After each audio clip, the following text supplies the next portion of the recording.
Alright. Hello, everyone. Hello, Joshi, Bloobs, Kanto, and Kamathy. Thank you guys for the good luck. And thank you very much, Joshi, for the 77 months of Tier 3.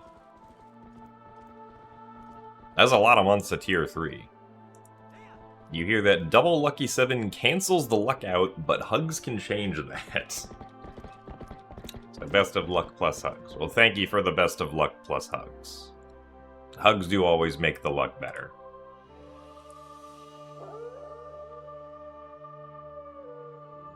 Also, thanks for the good luck, Venix Dev, Karmadex, and Benjagamen. And thanks for the good luck as well, Epsy. Just started learning the all dungeons. It's your first Zelda speedrun, but it's really fun so far, and you've learned up to Master Sword. Hey, I mean, that's a pretty decent portion of the run that you've already learned. Assuming you're talking about this game. I guess if you're talking about SD all dungeons, that's less of the run, but... yeah, glad you're having fun with it.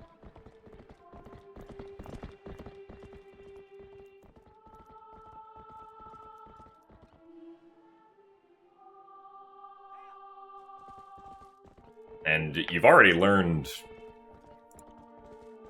I guess there's only, like, one really hard trick left to learn, which would be early Snow Peak at that point. How am I feeling today? I am tired, because I only got 5 hours of sleep. Because I have, over the past week, developed a bad habit of watching people play Blueprints and then not sleeping as much as I should. Because watching people play Blueprints is fun. As someone who has already completed Blueprints. Also, thanks for the good luck, Rhapsody.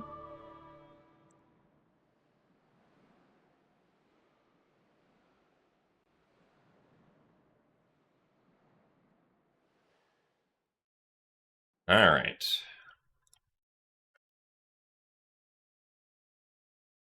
Actually see if we can, get any runs going today.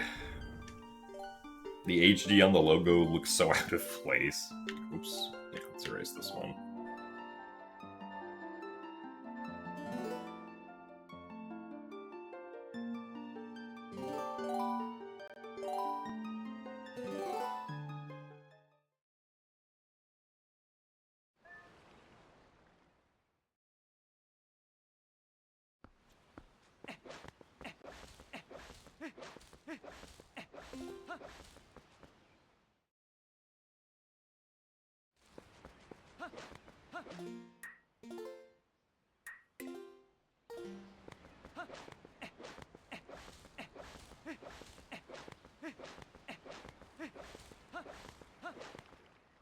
You watching speedruns of games you've never played before at 3 a.m.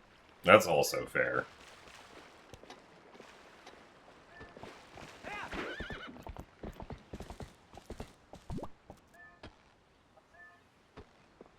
Okay. I got a little too close there, but turns out it was fine.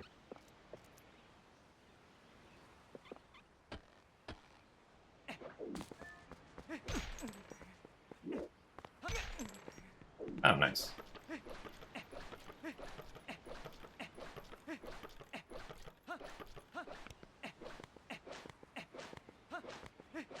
Honestly, kind of surprised that worked. I thought our angle might have been a little too far to the left.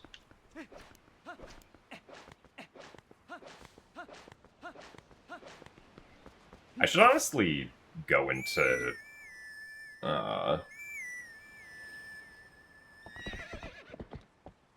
I don't know if the angle, like the actual angle you have there really matters. I need to go into emulator at some point on SD and see if the angle makes any noticeable difference. Also, thanks for the good luck event in Jakuja.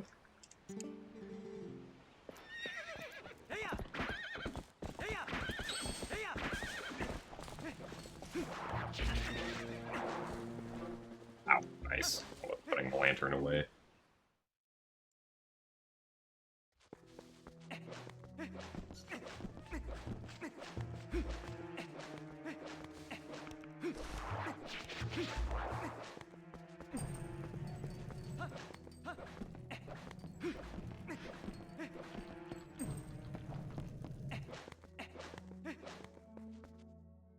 Also, thanks for the good luck tracking a snow and naps.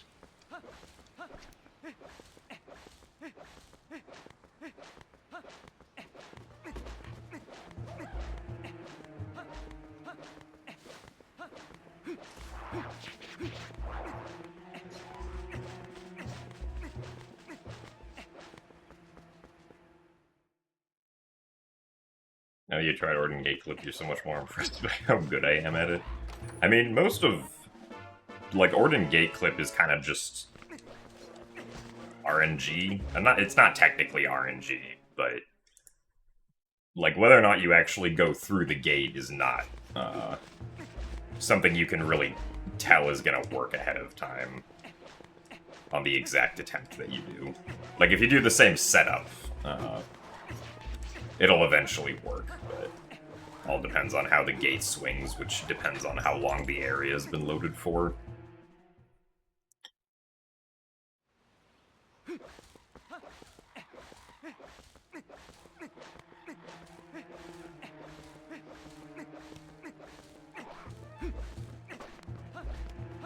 But horse controls in this game are pretty jank, so learning how to do the setup can probably be a bit annoying.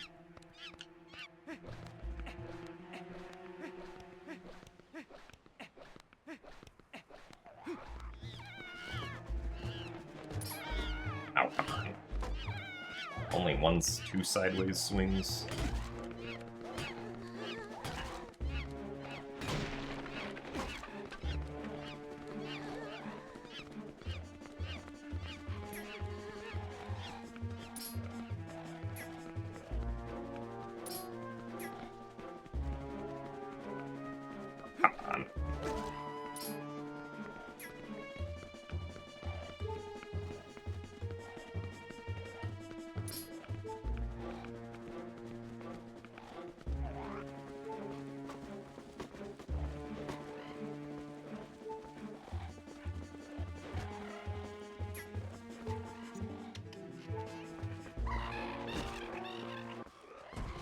Dang.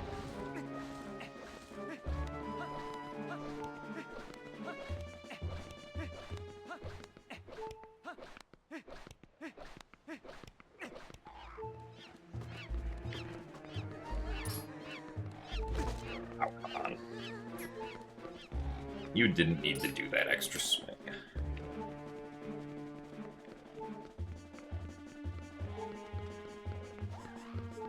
I didn't need to run around you like that.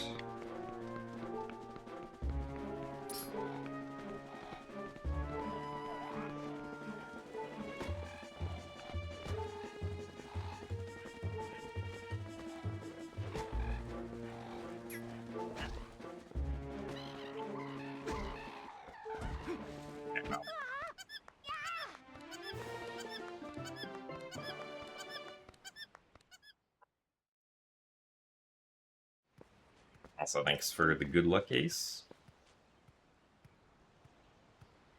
Learning Boko pushing had you crashing out so hard. Yeah, I mean, Boko pushing is pretty tough as, like, one of the first things to learn, honestly.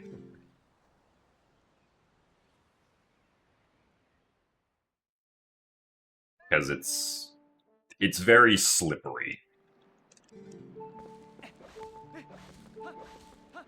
And, like, there's weird nuances to how it works. And to, like, how to get the Bokos to, get damaged by Trill, quickly. And also just, like, if you make a mistake, it's kind of punishing, because the Boko just begins running all the way back. Or more accurately, begins moonwalking all the way back.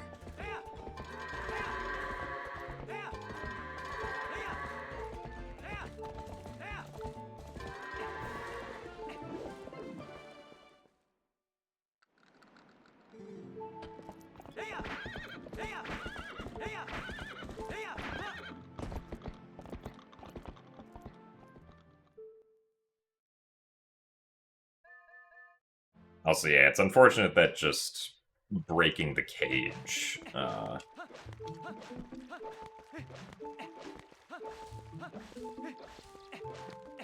is not enough for saving Talo and the monkey.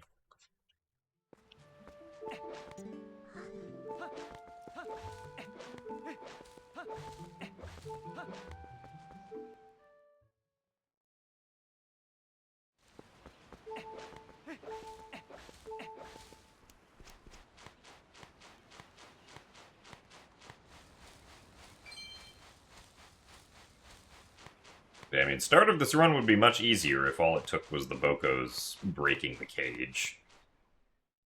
Or if this game was like Wind Waker and you could pick up the Boko clubs that they dropped.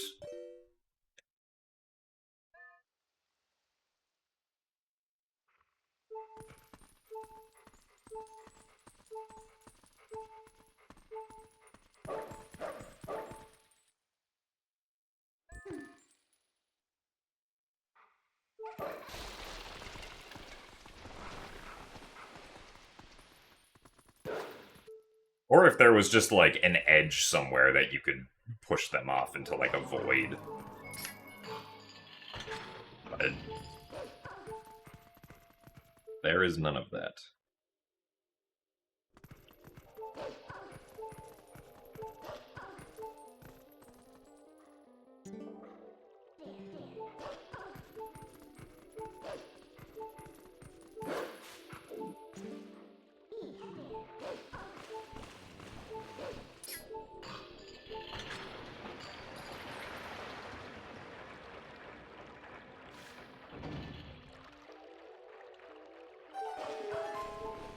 Because we're only on half a heart, there's a chance we're just probably gonna die in supers somewhere, but hopefully not. Or on castle rooftops if the Carderoks decide that we don't get to live.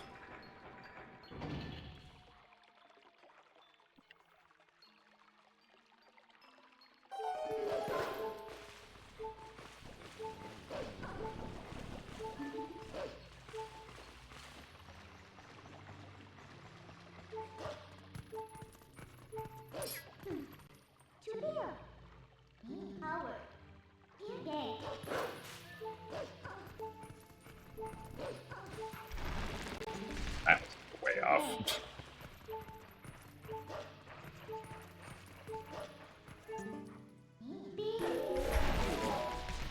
I mean, I'm not sure where you would be able to clip the Bokos out of bounds. Actually, I guess if you could clip the Bokos into the rocks, that might push them out of bounds, since, at least if Link is sandwiched in between the rocks, weird things happen to him.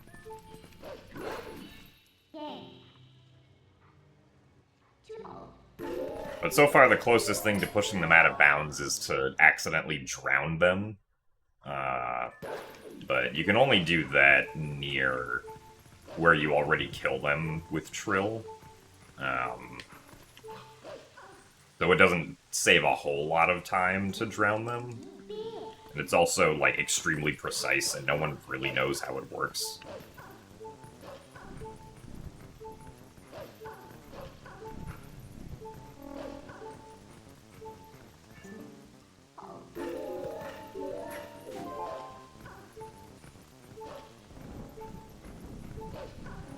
So yeah, clipping them into the Forest Temple I don't think would end up doing much, unfortunately. Oh, hello. I wanted to go sideways there. Anyway, the Cargroks were nice to us, so our run gets to live.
So thanks for the good luck, S'more.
Like 8 seconds to best there. I guess we missed the text skip, yeah.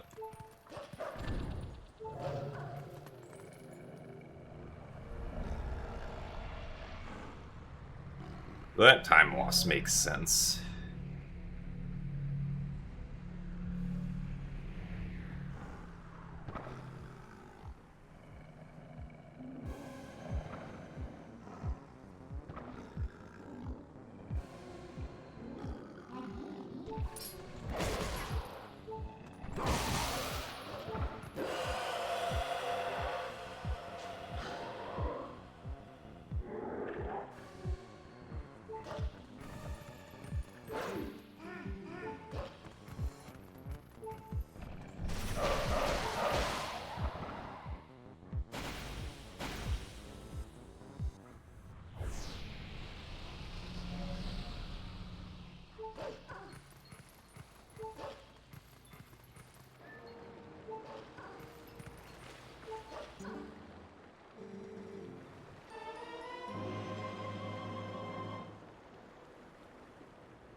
Kind of surprised I wasn't too far back there, but visually looks like I was too far back.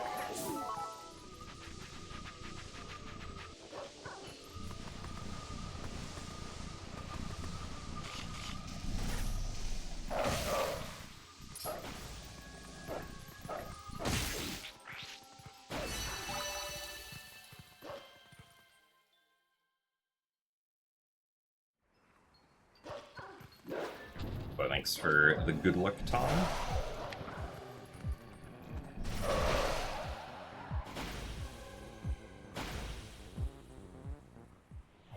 Even if you can't hear me.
Alright, monkey.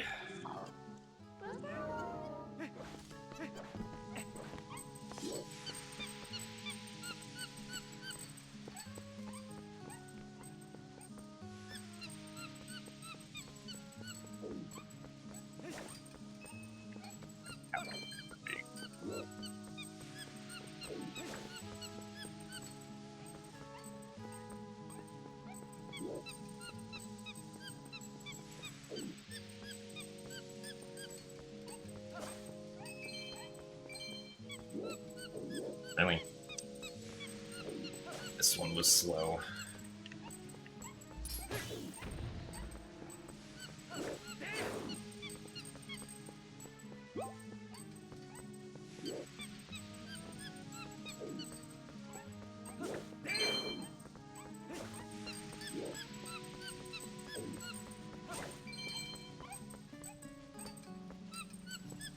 Nice.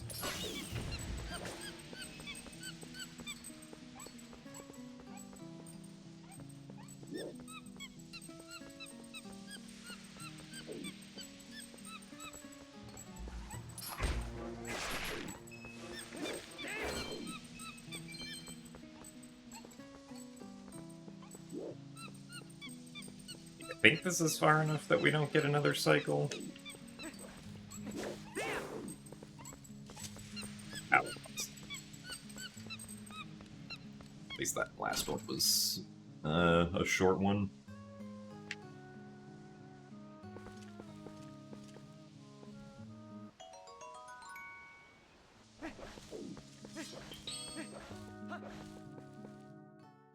So thanks for the good luck French fry apocalypse.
So hello, Pippi. Thank you for the good luck.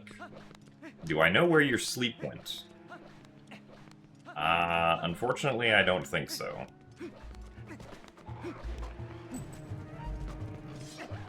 Because if someone took it, it wasn't me.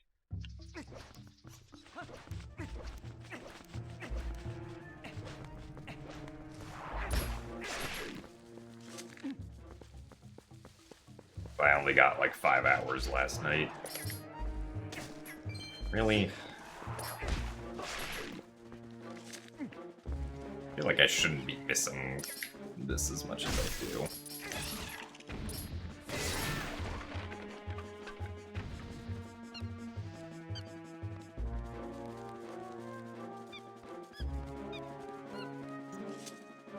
And now we have to wait for this spider.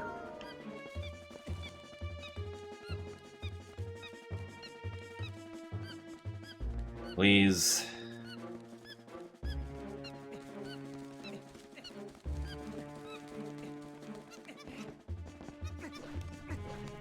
We're not saving time on this segment.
is taking all the sleeps.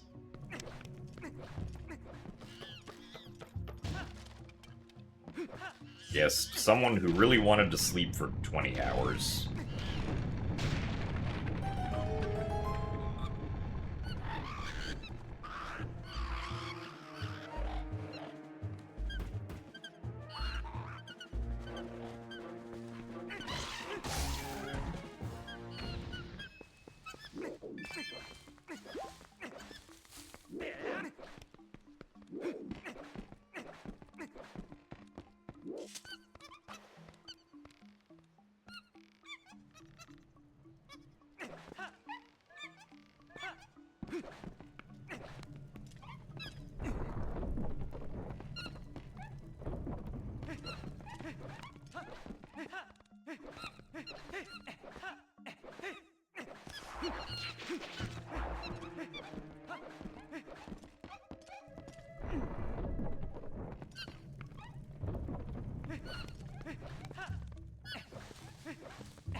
Ah, that's right.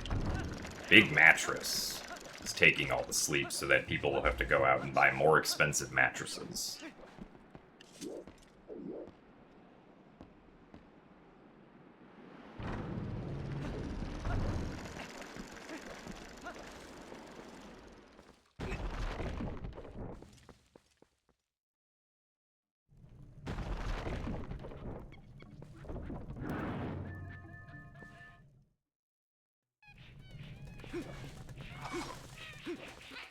One, two.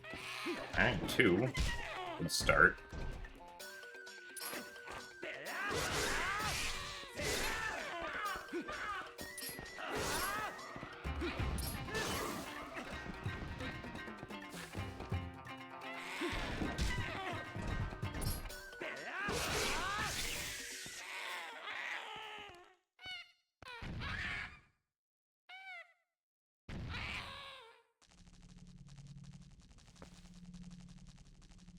I guess 6 hops is not too bad. So at least that RNG was good.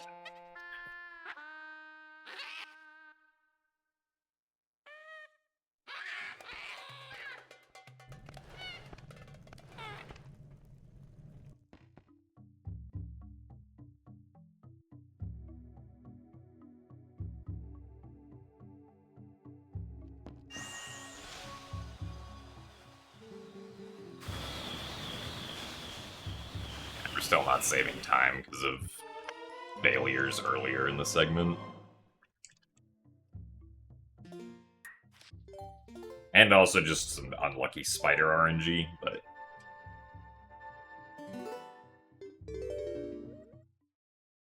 not the biggest culprit.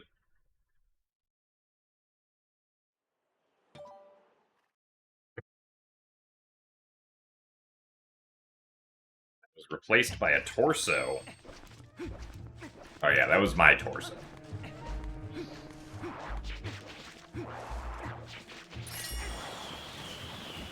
As I got up to readjust the blanket on my chair.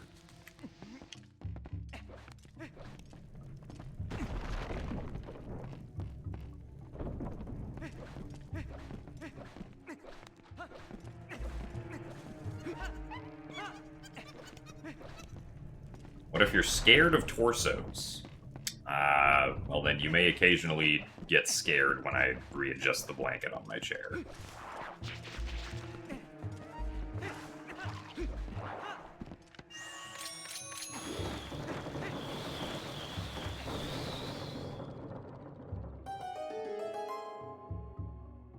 So thanks for the good luck, Lyoko.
Here, jumping with just your torso would be very impressive.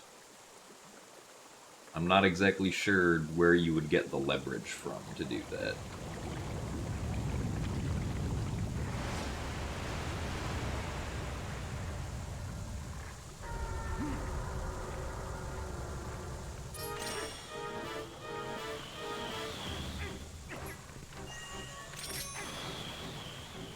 Really? Bruh.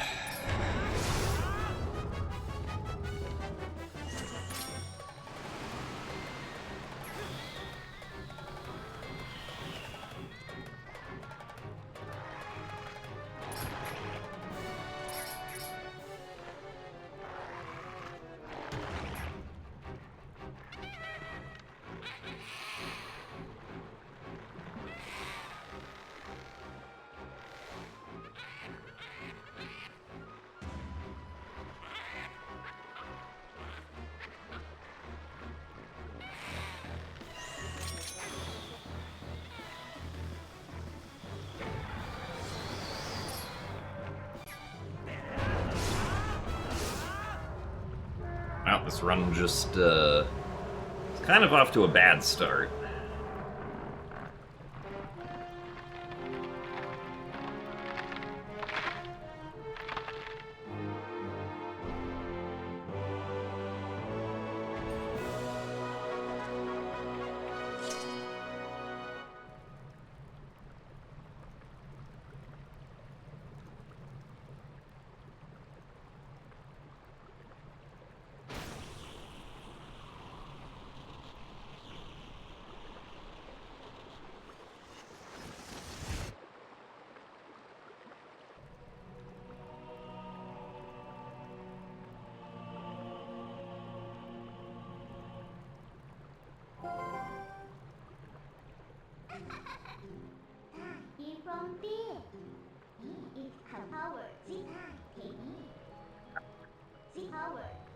Howard. Oh no, we can definitely still save this run. The run is not over because we're gonna be like... it's 47 seconds behind. It's not a great start, but definitely possible to come back from.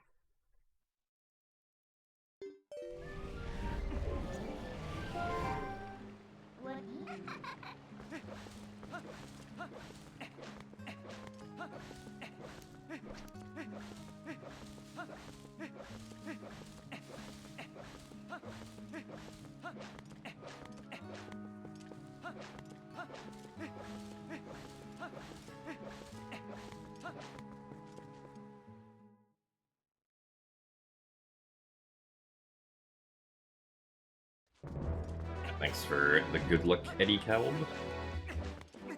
You wish they would continue this universe of Zelda. It was peak. Ah, yeah.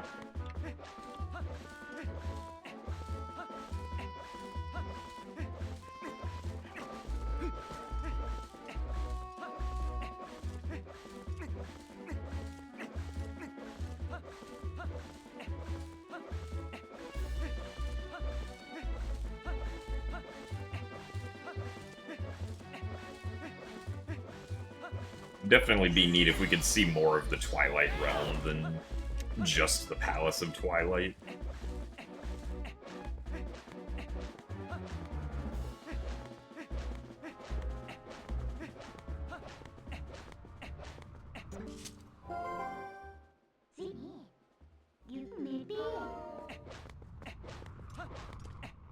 So, hello, haha.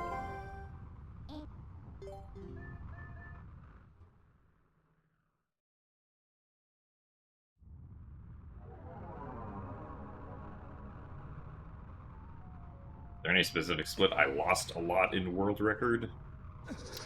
Yeah, early Snow Peak, we lost like a minute to... or I guess not just early Snow Peak, but like the segment that contains early Snow Peak, I lost like a minute on. Partially to early Snow Peak. At least compared to best. And then there's a bunch of... I think it's a bunch of segments at the end.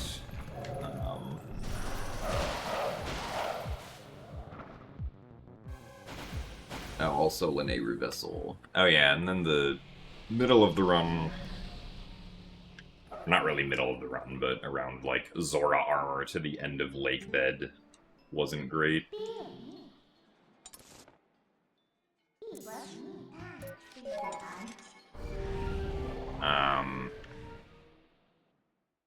A Minute Ball and Chain, Enter Arbiter's Spinner, Skulls, Temple of Time in general.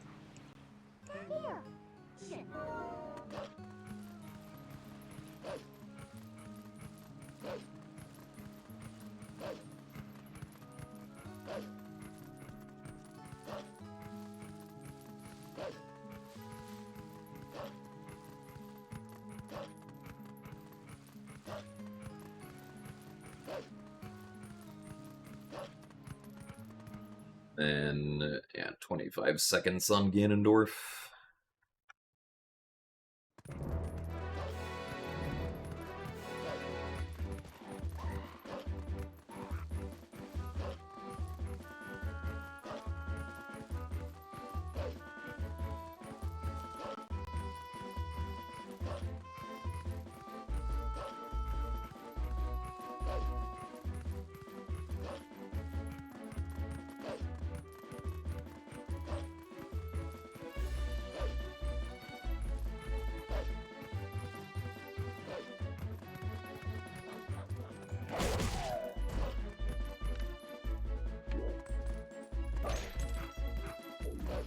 Alright, very nice.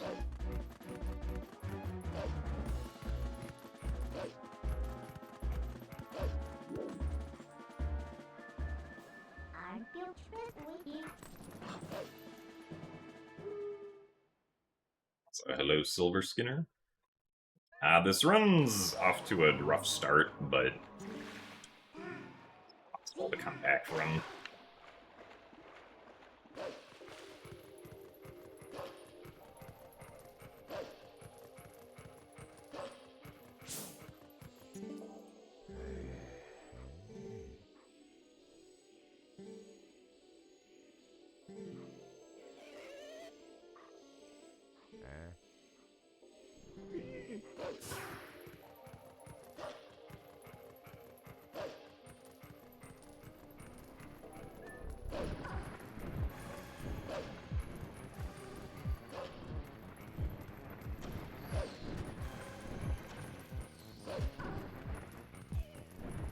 This guy here.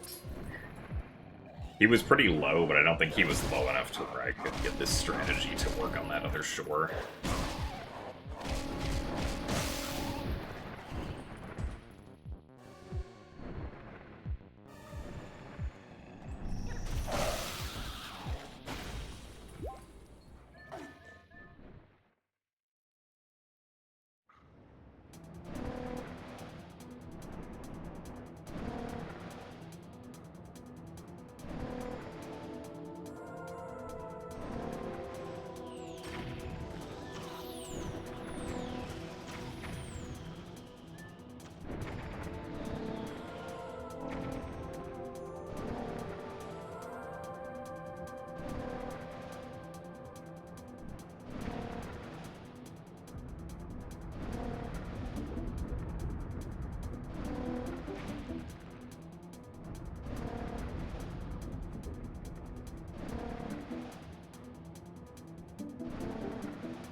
By Jimling.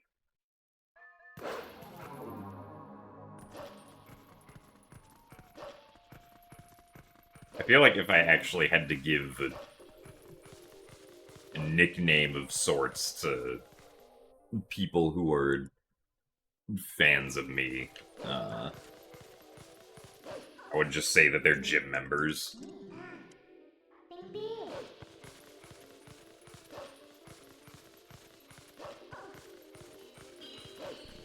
Which I think is what the role is in my Discord server. If you're...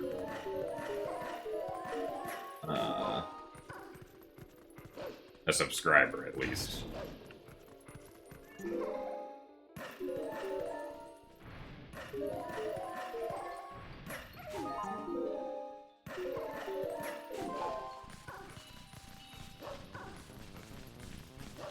Timothy Pond Dwellers. I mean, that would be great if we were going for the fish angle. But the fish angle is not usually what I go for.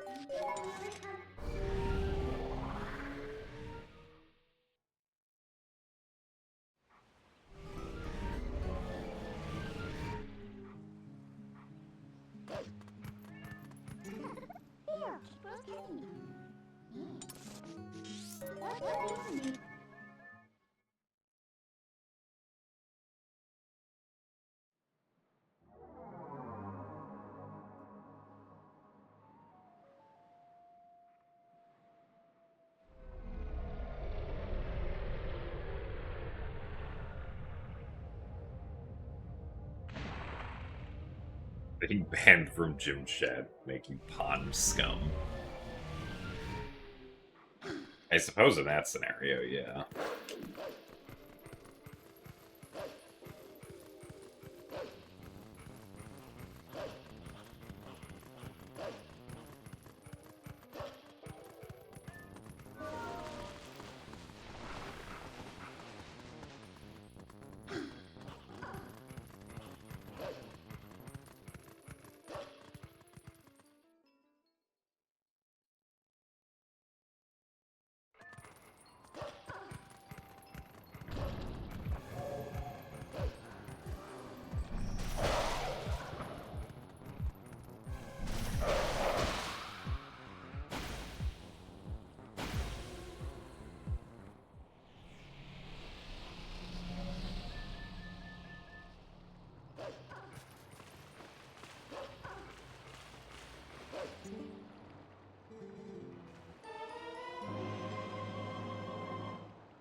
Eh, 7 seconds.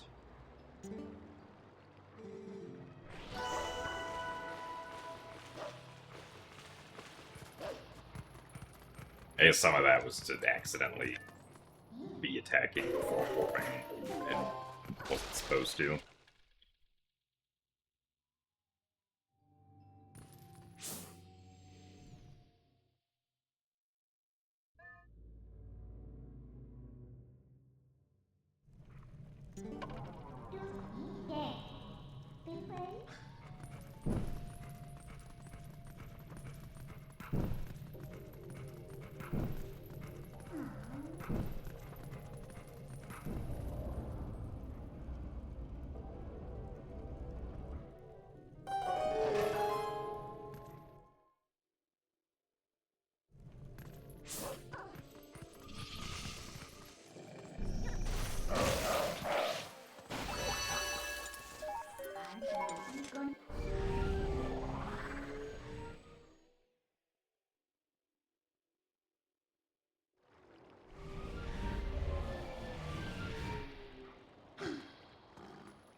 Darn it.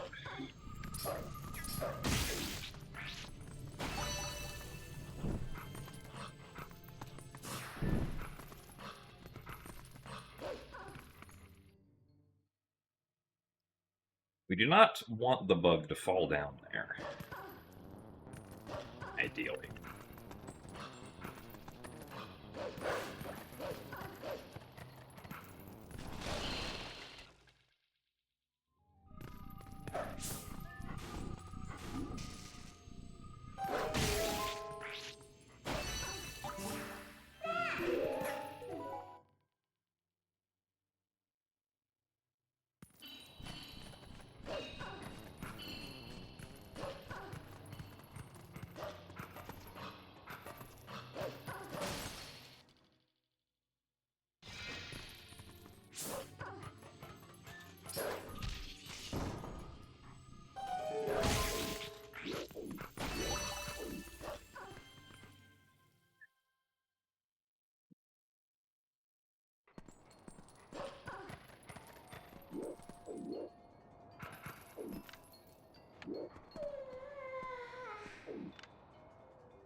Really? I feel like I didn't get a dash there for some reason.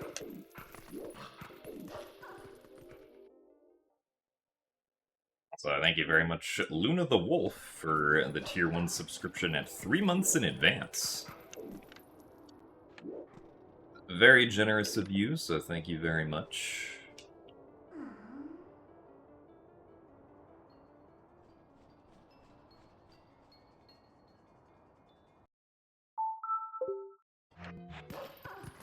There we go.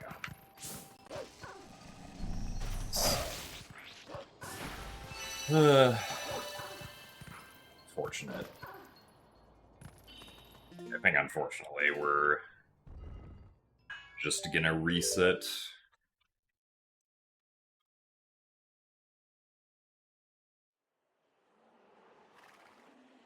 If you could hold perfectly straightforward, or like, assuming notches gave you the same values as GameCube, I'm pretty sure it would be the same setup, yeah. Well... No, it should be the same setup, yeah.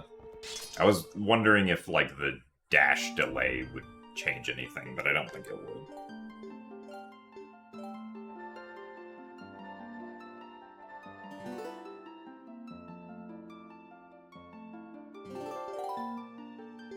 Also, I don't think notches would actually... like... I don't think notches would... How do I describe this? Like, having notches like GameCube would not result in, like, the same sort of outcome as GameCube has. Because, at least in this game, like... Or so... unlike GameCube, there's kind of like a dead zone where, like, if you hold perfectly straight up, there's some, like, slight leniency where you can hold, like, very slightly left or very slightly right, and the game still considers that to be straight up, just in case, like, your control stick gets, like, weird over time, right? And so in that situation, like, if your control stick, ends up getting weird over time, like, you can still hold straight up by holding into the up notch, right? But that's not the case on HD. So, like, if you hold, like, absolutely perfectly straight up, then that is still perfectly straight up, right? But even the slightest deviation left or right, results in going in a slightly different direction. There's no sort of, like, clamping to the notch directions like what GameCube has. At least based on what I've tested.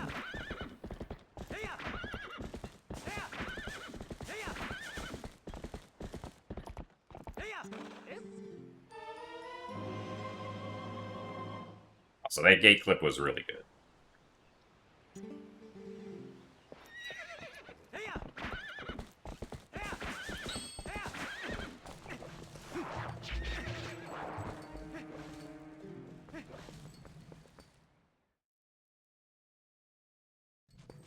So thanks for the good luck, I can't see my chin.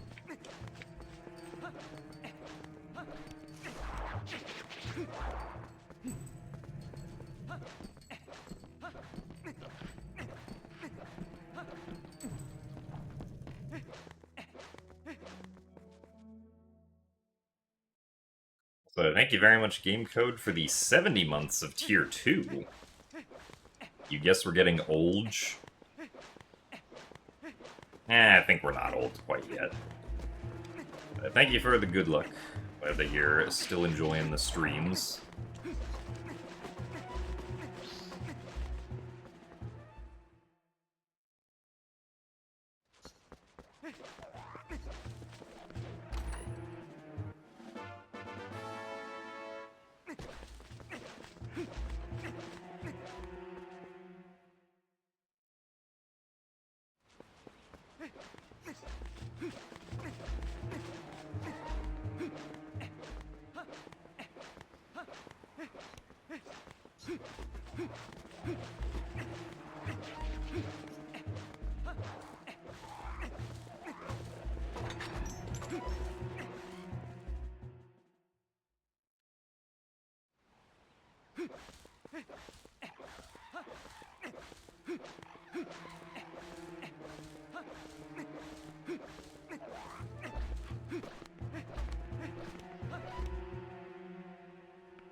Oh, come on.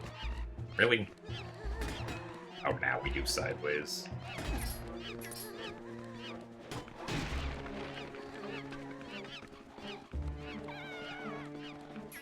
Actually, breaking the cage there took a bit.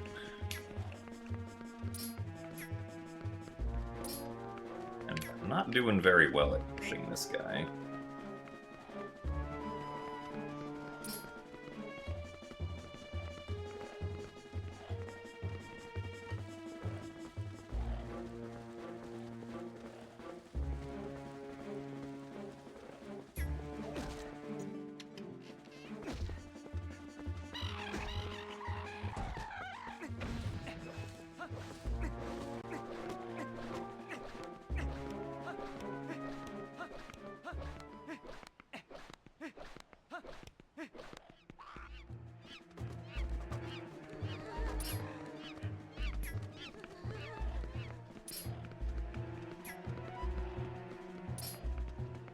Oh, come on.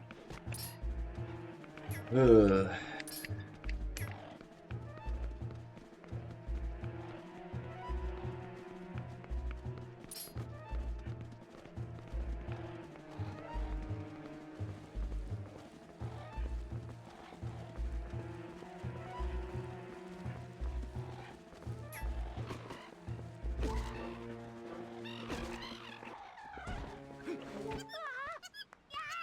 No, that Boko pushing could have been a little better.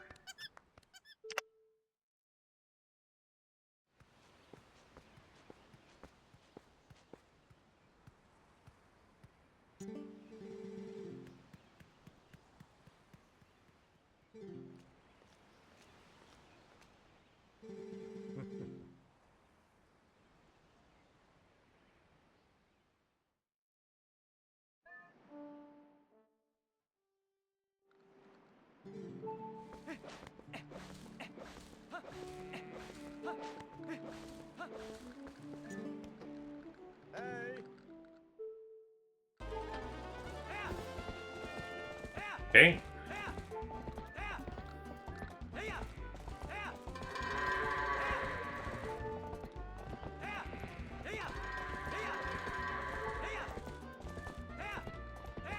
Alright, well, seems good.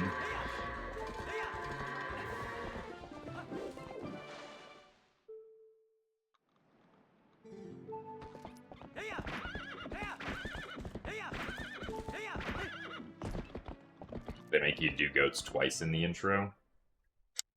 I mean, that might have just been a product of the fact that,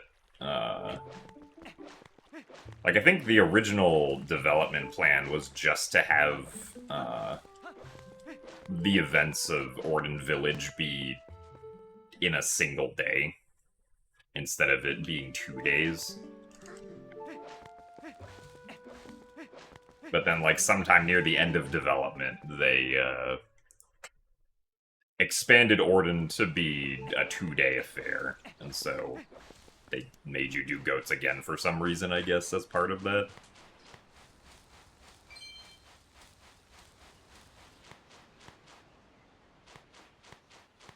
So thanks for the good luck, Dat Losset.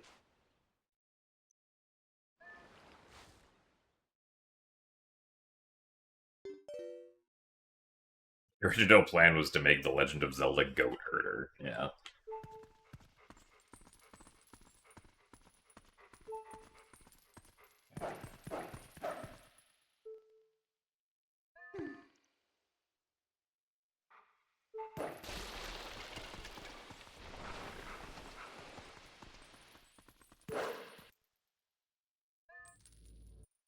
Well, yeah, so you start the game in the evening. You do Goats 1, and then you go to bed. And then you go, which is like day 1. And then the next day, where you get like the fishing rod, the slingshot, the wooden sword, and then go save Talo and the monkey is day 2.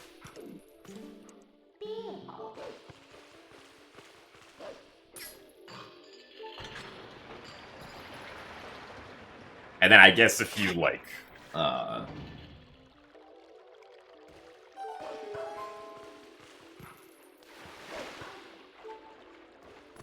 I guess you could consider, it's not really a day 3, I guess, to me, but, like, I could see considering, like, getting the sword and shield as day 3 or something.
I avoided the card rocks.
Any ROM hacks for Twilight Princess?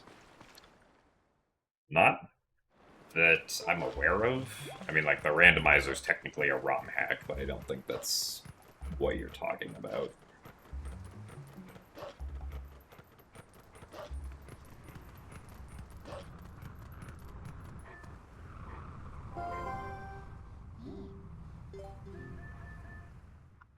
Or, like, yeah, you could play as Waluigi. that's a mod that exists. But I assume when people say the word ROM hack, they're more so talking about, like, OOT ROM hacks, which are, like, you know, more or less creating new stories or, like, new puzzles or new games with, like, the existing game's engine.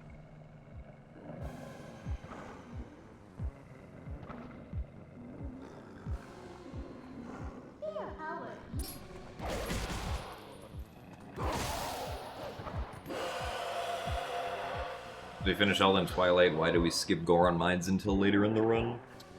So it's better to put Goron Mines later in the run for a couple of reasons. The first is that Goron Mines is slightly faster if you have Master Sword, because then you can do Master Sword damage instead of Orden Sword damage.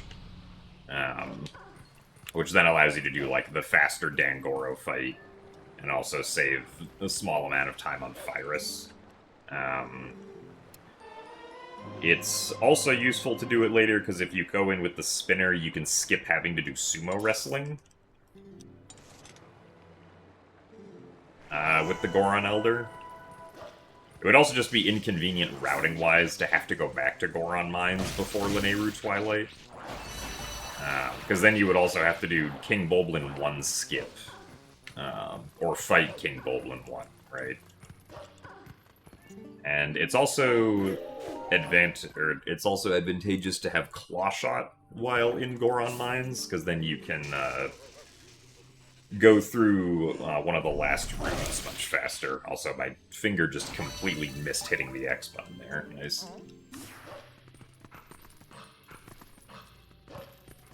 And it's also convenient to do it right before City in the Sky, because after Goron Mines, you spawn directly in front of the Sanctuary, which is where you have to go to warp the cannon to go to City in the Sky, so it saves a warp.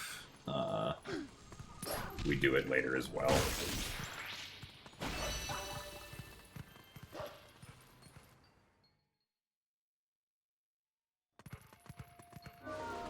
So yeah, a lot of, I guess, like, minor reasons, you could say. Like, I think the biggest reason is just that, routing-wise, it's inconvenient to have to go all the way back to Kakariko to do Goron Mines at that point. Because if you do it later, you can also just warp to Death Mountain if you have Master Sword, instead of having to, like, go all the way up with throwing the Gorons around.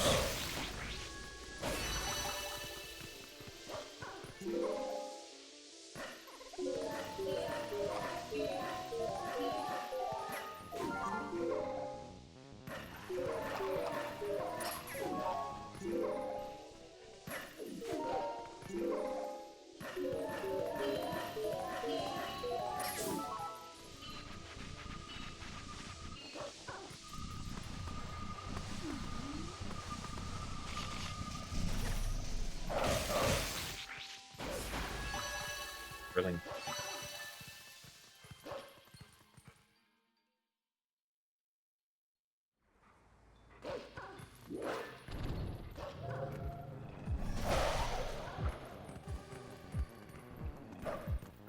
Nice. Thank you, Wally.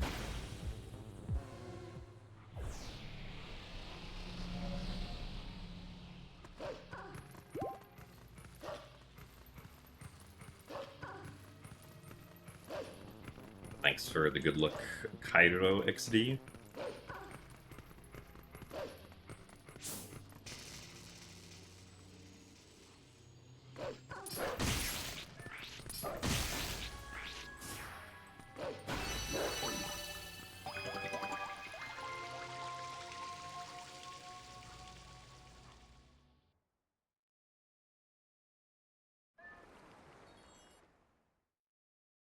Say Q. Okay.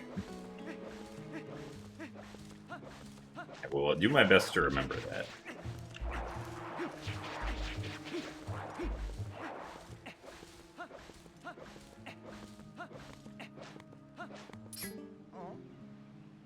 Yes, you don't really expect to understand the whole route because it's pretty complicated. I mean, I guess the delaying of Goron Mines is probably, like, the most complicated part of the route. Or, like, understanding all the reasons why it's advantageous to delay Goron Mines.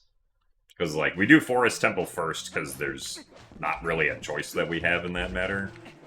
And also, the Gale Boomerang is, like, a very useful item, so it makes sense that we have to go get it first.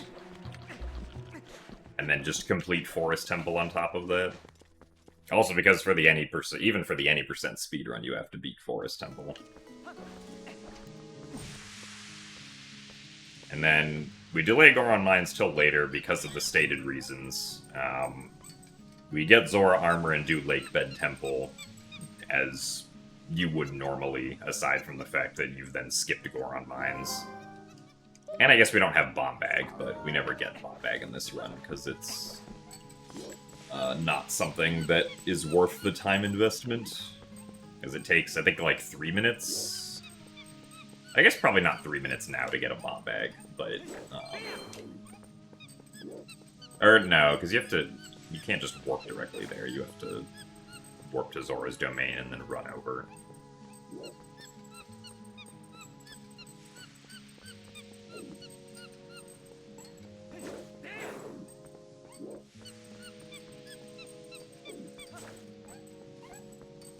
Yeah, and then... Really? The monkey noticed? We do early Snow Peak, simply because it's better to get Ball and Chain before Arbiters, so that we can use the Ball and Chain in the Death Sword fight, which I guess doesn't actually matter if, like, you commit to Death Sword skip, or if you're not doing Pogate skip, then you need to get the Ball and Chain first.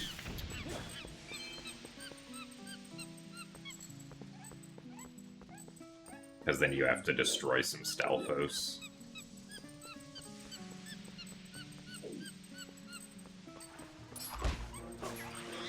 Really? That wasn't close enough? Oh my god. This is some not very good monkey pushing.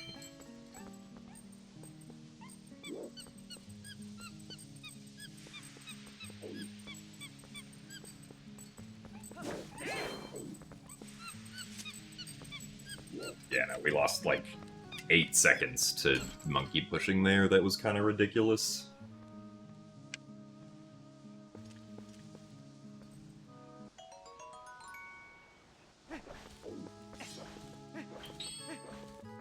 So thanks for the good luck, Maxi35.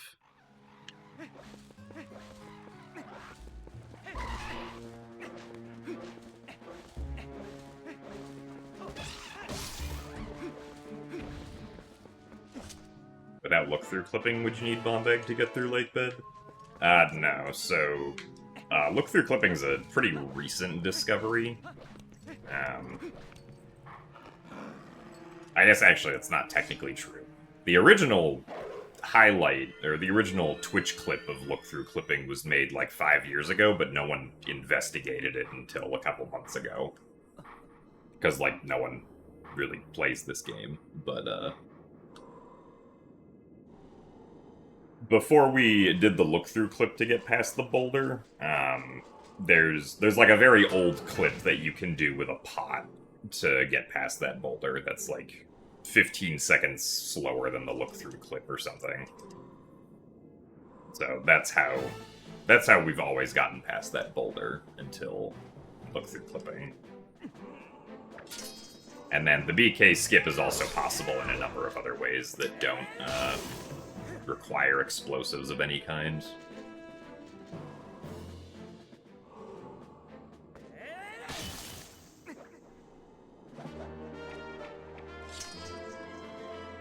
But yeah, because we get Zora armor in HD, we're not required to get a bomb bag to get, like, water bombs to refill our air underwater.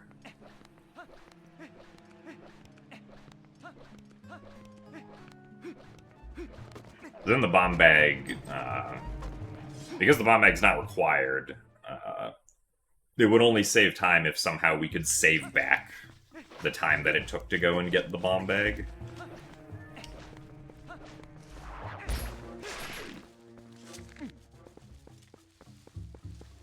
Which currently it does not.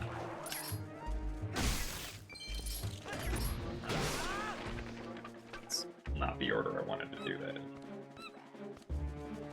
Also, thanks for the good luck, Paper Ghost. So now I have to defeat Silcoblin.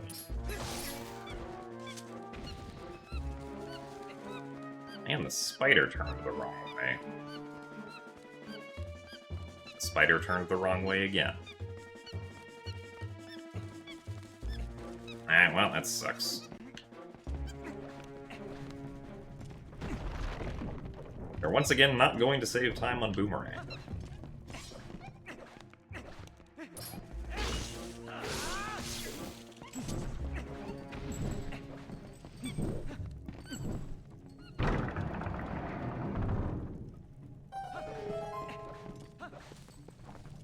I know why the spider doesn't die when you hit it with the Deku Nut sometimes. That depends on, I guess, like, which one you're talking about. If you're talking about, like, the lower one, at least, like, earlier today, the time I tried to throw the nut at it, it didn't die because I was too far to the right, so the nut hit the, like, side of the collision of the structure instead of going, and hitting the spider, but if you're talking about, like, hitting the second spider with, a nut, the kind of weird thing is that, like, the nut moves fast enough through the air that at certain distance intervals away from the spider, like, the nut travels so fast that it kind of just goes completely through the spider, in a single frame. Like, the frame where it is before it would hit the spider isn't colliding with the spider, and then the frame where it is afterwards also is not colliding with the spider, just because of how fast it moves.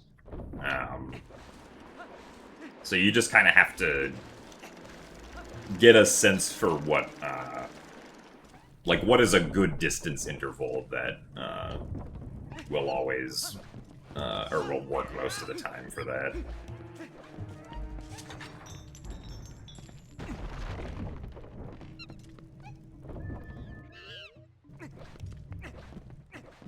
So thanks for the good luck, Kabila Bob.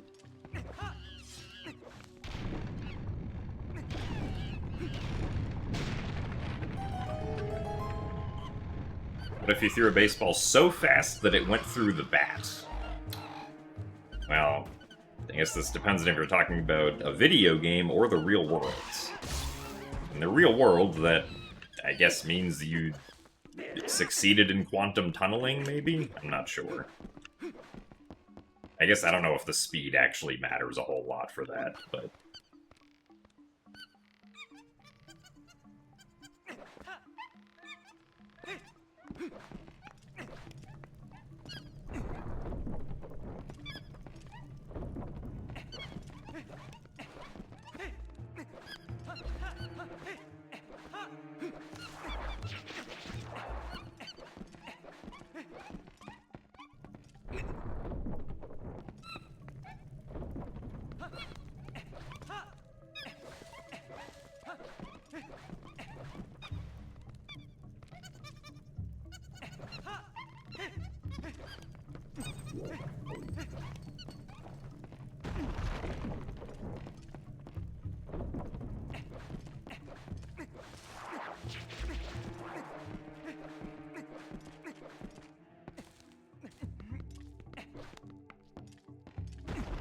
New excuse for swings and misses invented.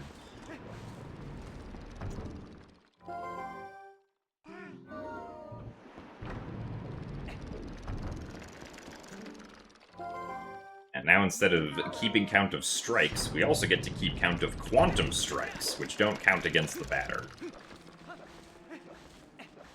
The baseball accidentally quantum tunnels through the bat.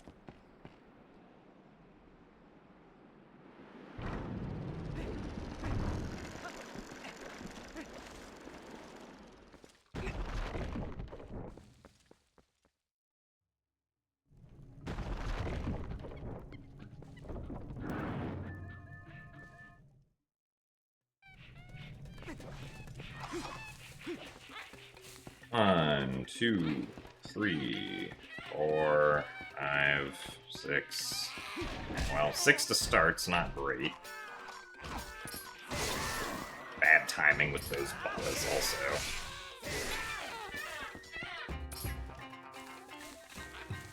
One, 2, 3, 4.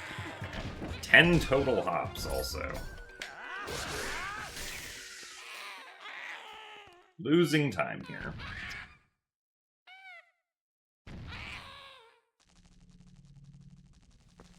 For a bunch of different reasons.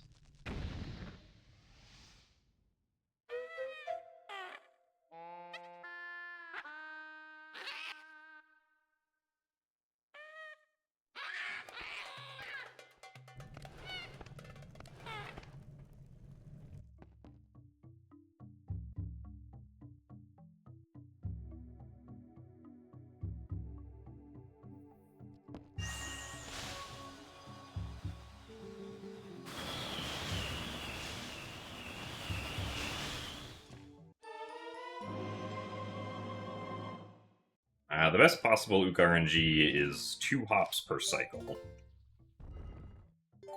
There's also some RNG at the start of the fight with how long it takes Ook to begin hopping. Sometimes he takes, like, slightly longer to hop. But I think the most time you'll lose to that is maybe, like, 2 seconds at worst, or something. Not a huge deal.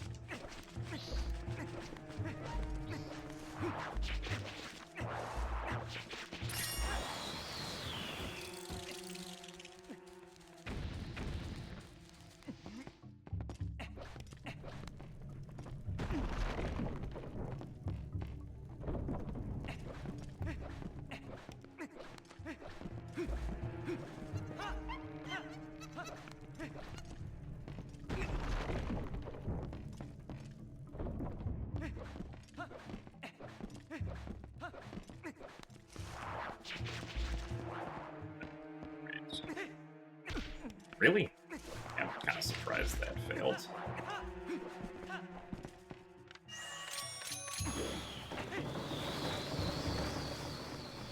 I am also surprised that failed. And with the boomerang, I must have been too close. Alright, well, it's another great way to lose time.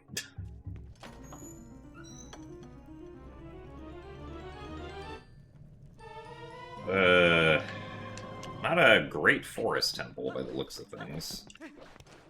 At least compared to my PB.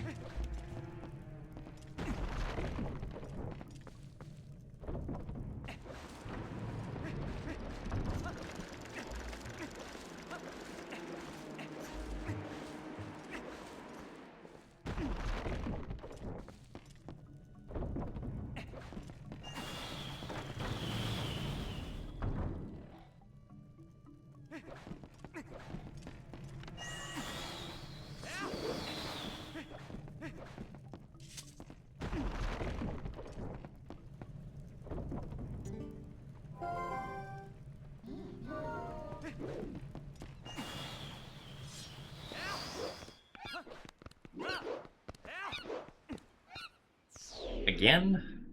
I really have to be careful there, apparently.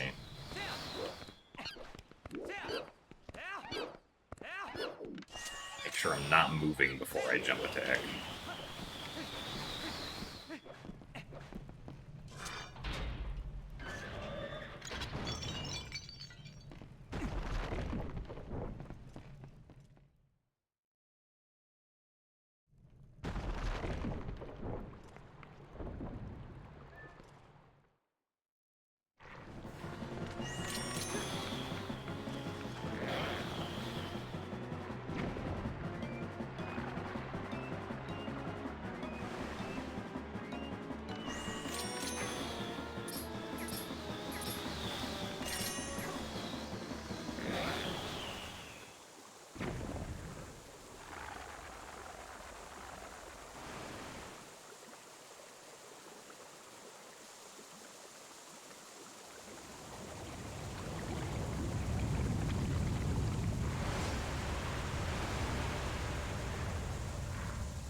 He just did a client timeout.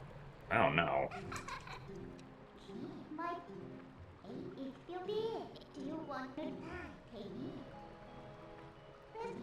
My condolences, Nat.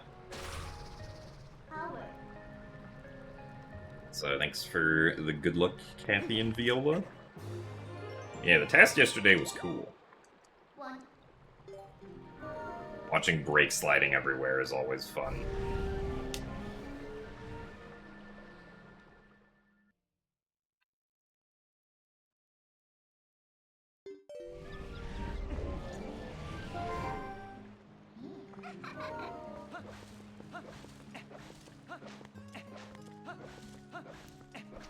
The combat also was pretty crazy in that task. Like, I knew task combat could get crazy for Skyward Sword, but that was definitely another level of crazy.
Yeah, the previous Skyward Sword task was the regular any percent one from last year.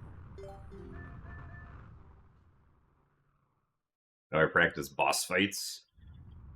So, yeah, practicing boss fights with just like regular saves can be kind of annoying. There is a set of programs that can be used for practice that I think should be linked on speedrun.com. If not, they're in the Discord at least somewhere. Which are effectively like the practice tools.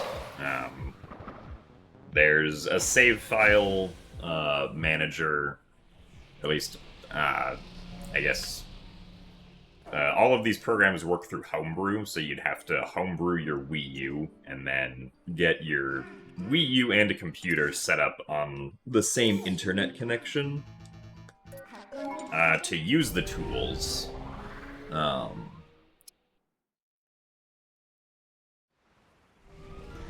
And one of the tools is a save file manager that has just a bunch of saves at various points throughout the runs for each category.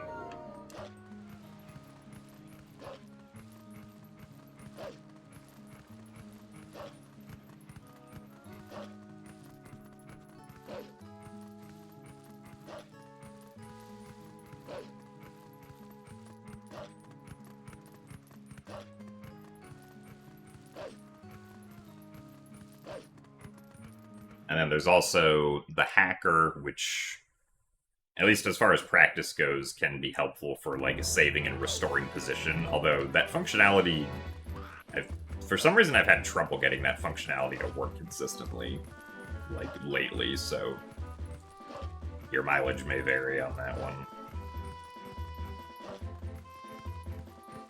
Are you able to task on a console, or is it usually only on emulators? Tasking, like the actual making of a task, is pretty much always done on emulator. It would usually only be later that you would attempt to play it back on console if you wanted to console verify it. Because, like, actual consoles typically do not have, like, you know, save states or frame... you could probably get frame advance to work, but, like, save states are the big one that you're not going to get on an actual console, generally, without very heavy modification that's going to take a lot of time to develop. So, It's much better to just TAS on the emulator, where you already have all of the major tools for TASing available. And also, loading save states doesn't take very long.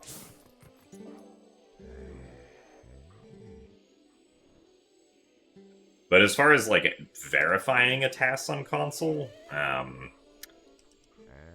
generally, for disc-based games, it's less likely that you'll be able to console verify a disc-based game, because loading times can vary based on how long the console takes to read information from the disc. Where is this guy going? Hello, come back here. Longest Cargarok flight of my life. But for cartridge-based games, or like games that are digitally installed on a system, you're much more likely to have consistent load times.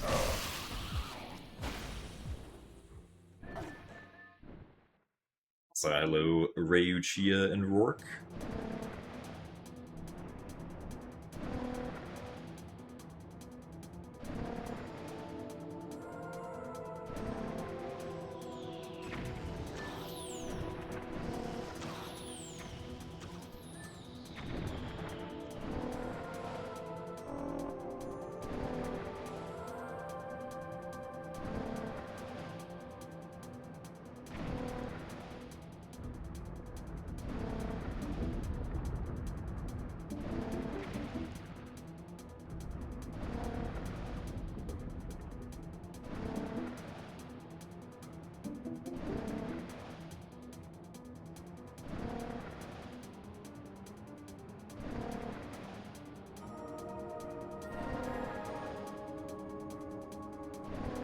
My favorite part of this run? Same as the GameCube version, I would say Snow Peak Ruins is my favorite part. Lakebed is pretty fun, though, in this version.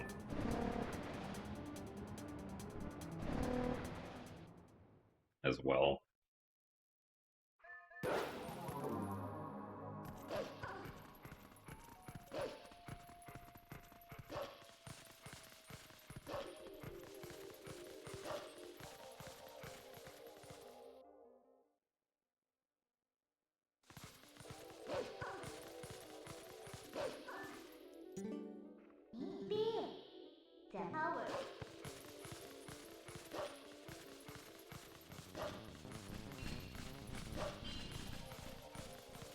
Lake Pit makes you feel steamy.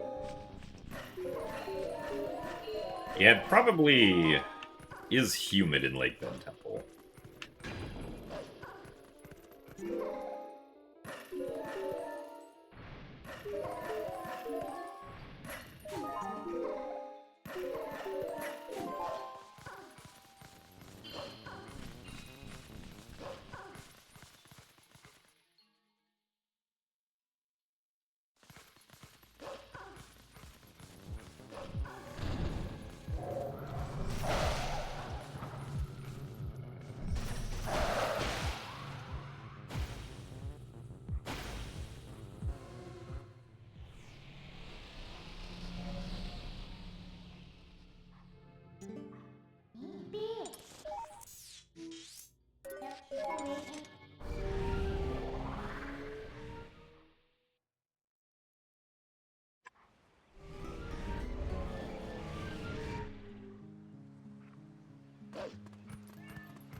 So thanks for the good luck, Hungry Plate.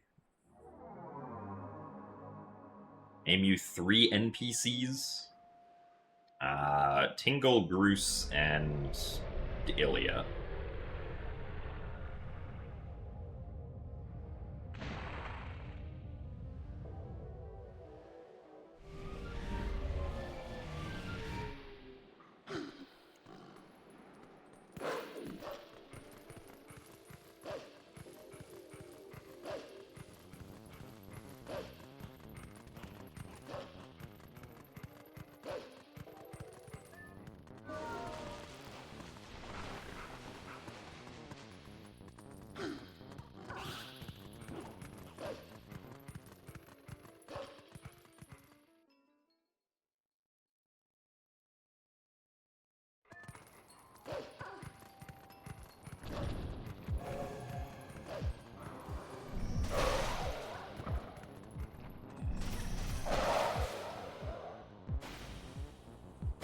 So thanks for the good luck, Makuya.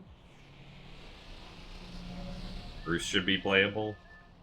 Yeah, honestly, Groose not being playable in any Hyrule Warriors game is kinda missed opportunity.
Thanks for the good luck, apes.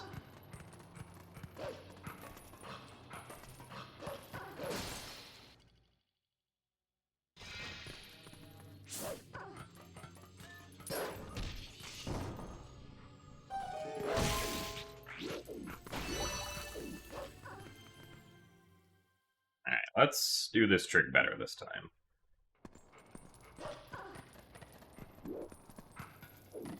That's not doing this trick better.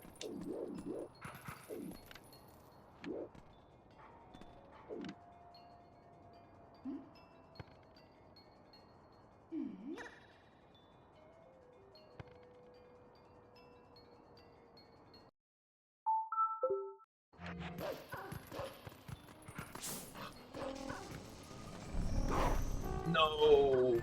That's so sad. Why did the Kargarok have to come down at that exact moment?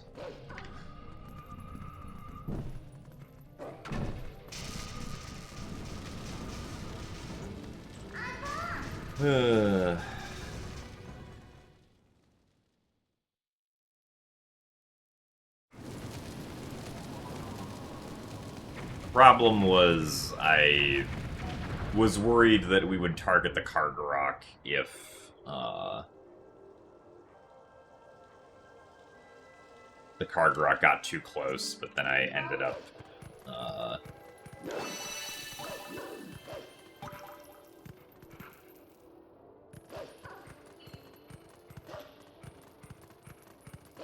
releasing the Midna charge too early out of fear that we would get the Kargarok.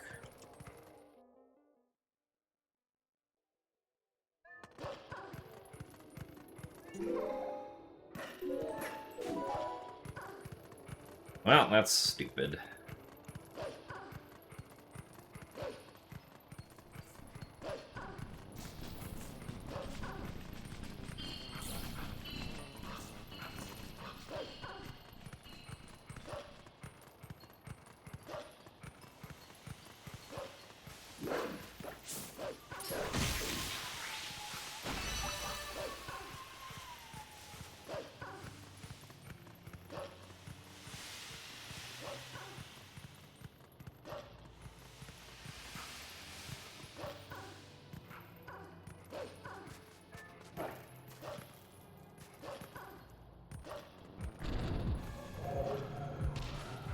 Really?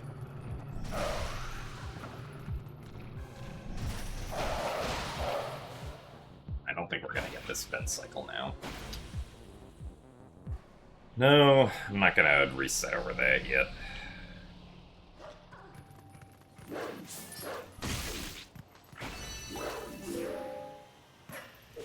And we did actually still make the vent cycle.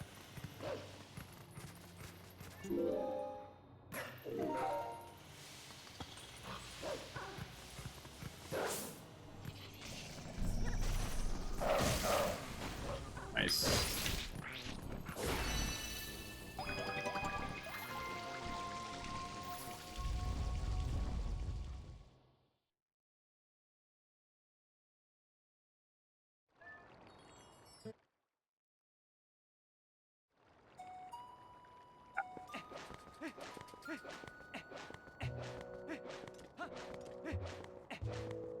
Forgot we have to go tame Epona first. In my mind, I was thinking about the mid-Nikal Epona dive, and I was like, yeah, I'll just spawn on Epona here, and there will be Midna text. But that's after you tame Epona, not after you beat the Twilight.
Those guys took forever.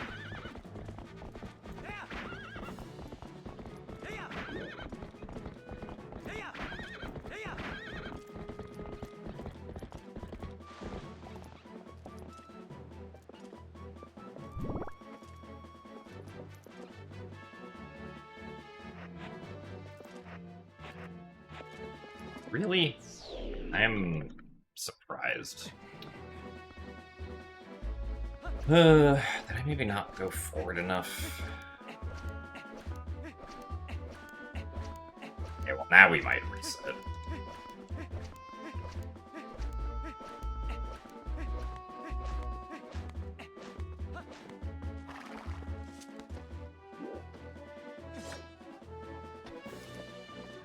swung his sword there. Yeah, no, my positioning must just be wrong.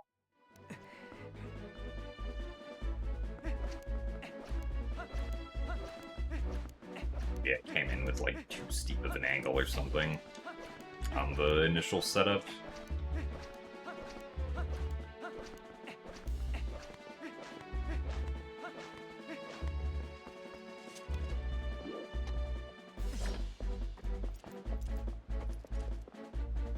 Up down to the left.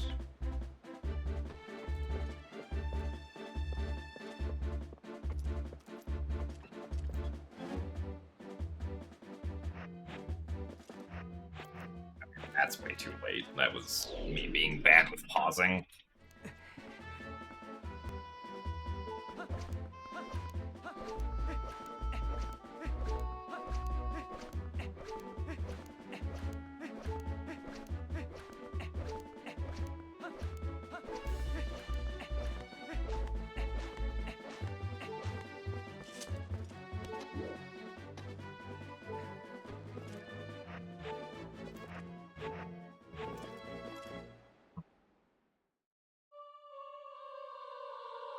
This is concerning. This isn't working.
So the setup for this trick is, I basically slowly walk against the wall with Epona until she starts, like, moving faster than, like, the original speed that she's, like, sliding against the wall with. So if we do it like this, we're not sliding against the wall very fast. But at a certain point, like, the speed picks up and she starts moving left quicker. Right there. And once she does that for like a second, that's like the cue to stop. And then I turn to the right, and if you look like above Link's head right now, like if you draw a line from Link's head straight up, there's like a dark circly splotch on the top of the terrain. And next to the dark circly splotch, there's like a smaller dark spot, which is now above Link's head, on like the very top of the terrain, right? And that's kind of just what, that's like the visual cue for where I aim Link's head. And then I pause, hold target, and back, so that Epona begins walking backwards, and then once we see Epona begin to drop even slightly off of the edge, we hold L to call Midna and then unpause. And that gets us the Midna dive.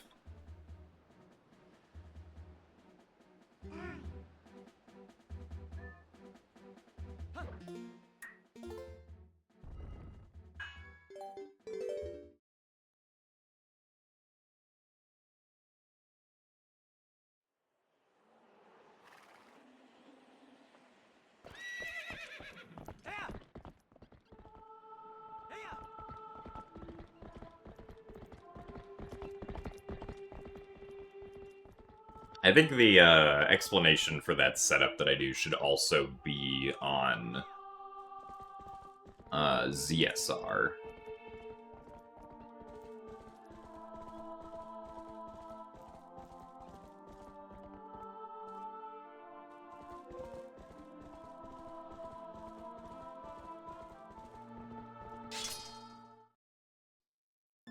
Just explained with text instead of words.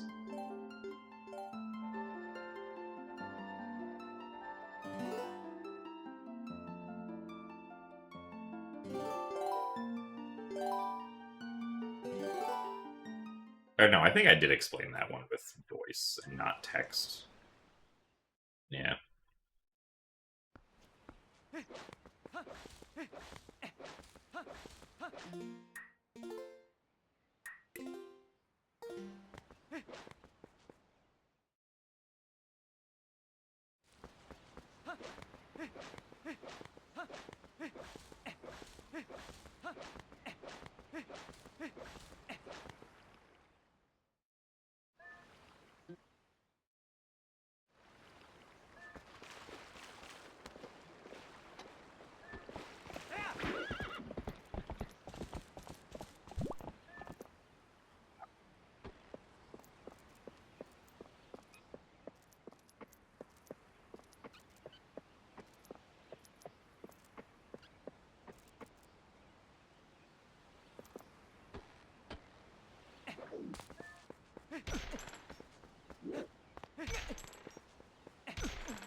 So, hello, Arnicey. Welcome to the attempts where we have not managed to get to Lanayru Twilight today. Unfortunately.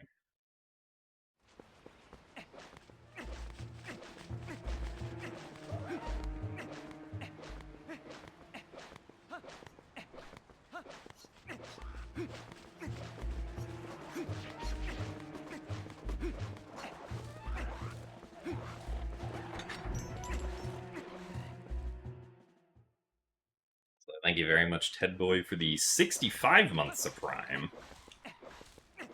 The run is going so good, it better PB. Well, we aren't even 4 minutes into the run yet, so... I mean, I guess it got past Ordered Gate Clip, so that's always good.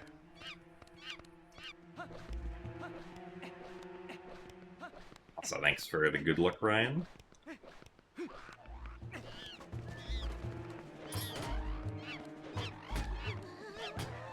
Okay.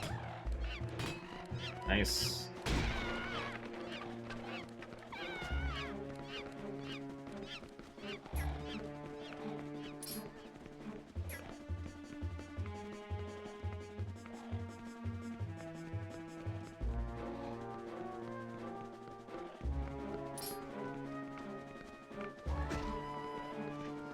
Thankfully, the guy that I'm pushing didn't attack me while I got hit there.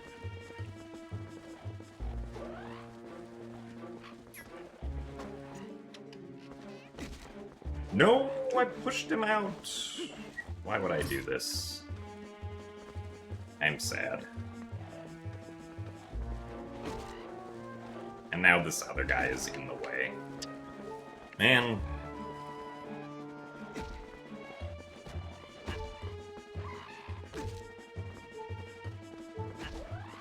Really?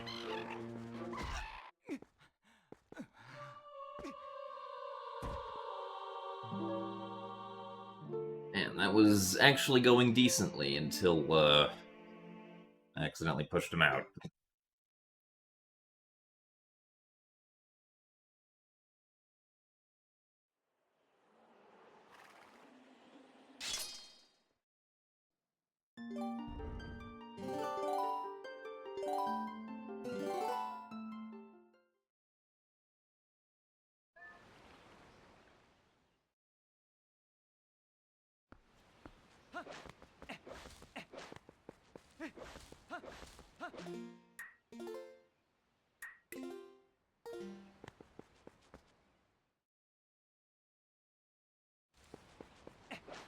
Your fault. I mean, true, it isn't.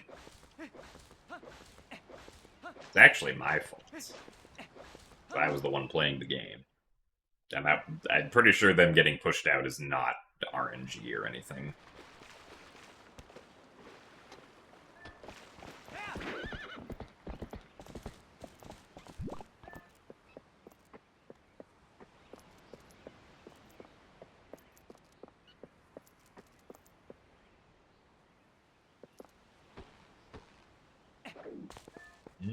I don't know if we turned opponent enough.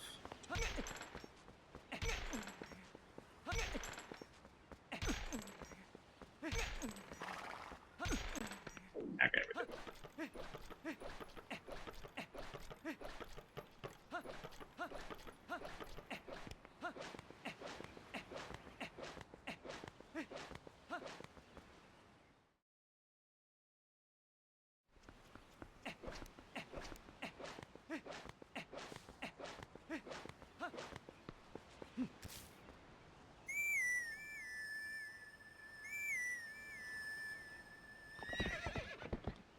we did. We blame Trill. I mean, it's also not Trill's fault.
Try again.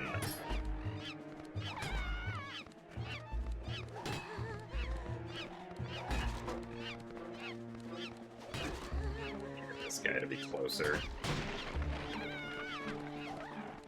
Not particularly great with the cage breaking time.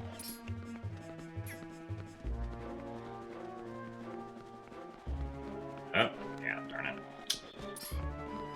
Come on.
At least the second one went pretty good.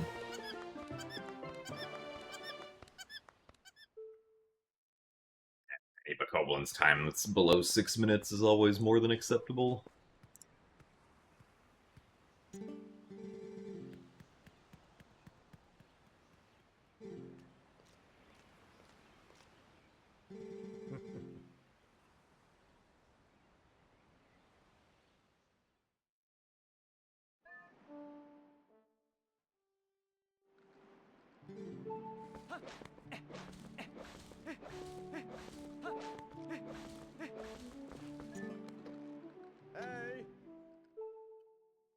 The dry humor tag on this stream.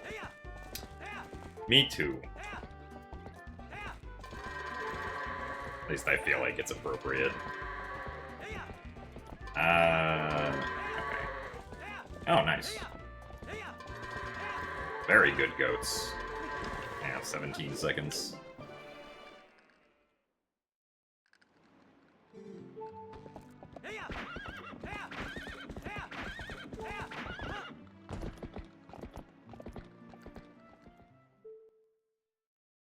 Video capture do I use?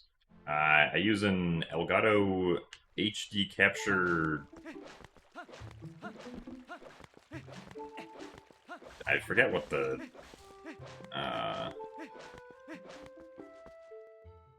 HD.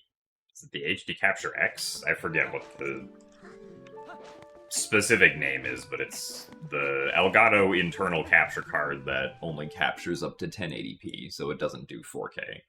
I think it's HD 60 Pro. That's what they called it.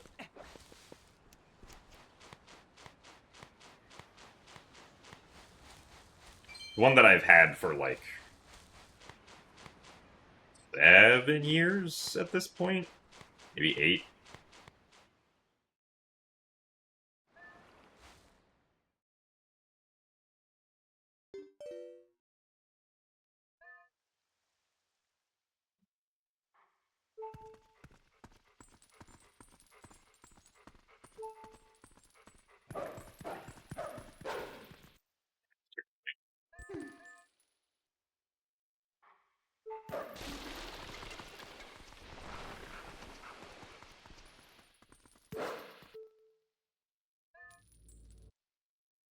I'm a silly goose and full of whimsy. Yeah, we'll go with that.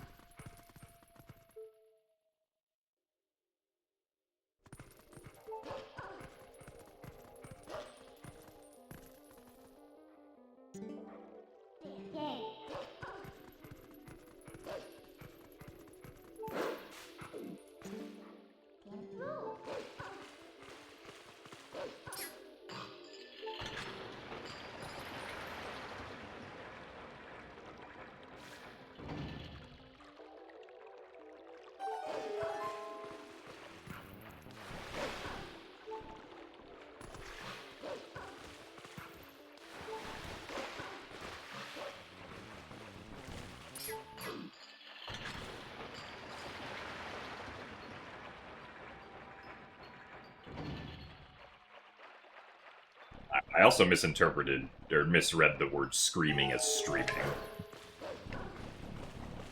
But yes, there will not be any screaming here.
Yeah.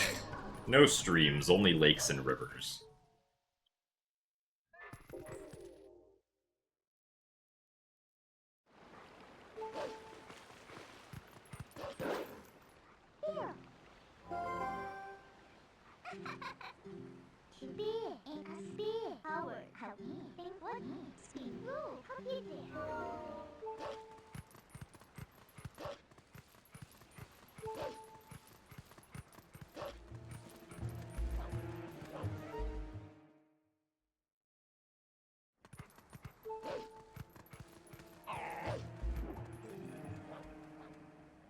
So thanks for the good luck, Cryptid. True. If only I still streamed, you would be able to hear my voice.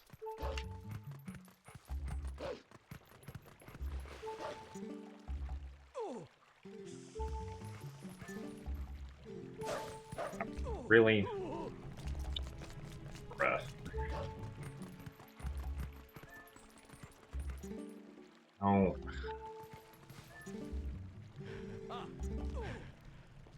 Stupid.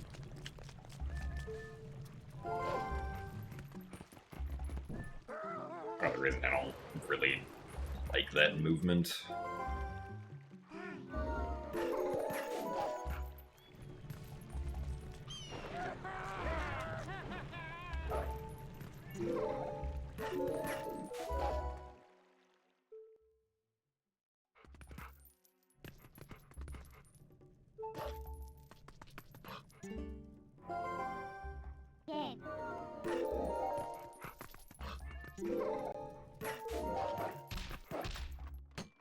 This segment is not great.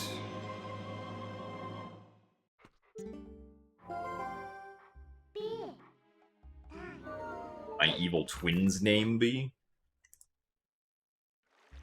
Gymnast 68.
This is also not a great start by the looks of things.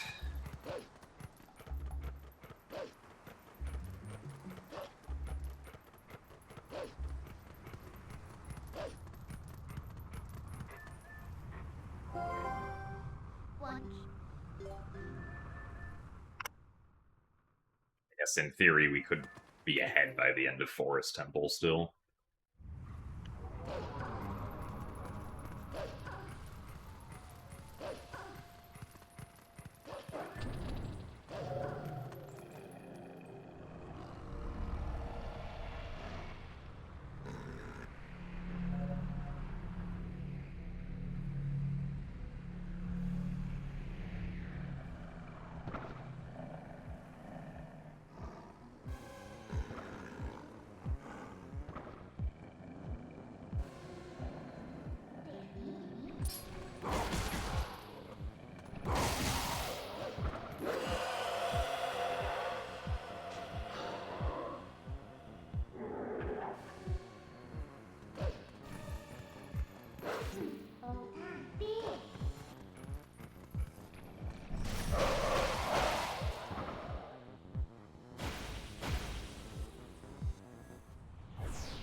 Citrol and Tommy Earl.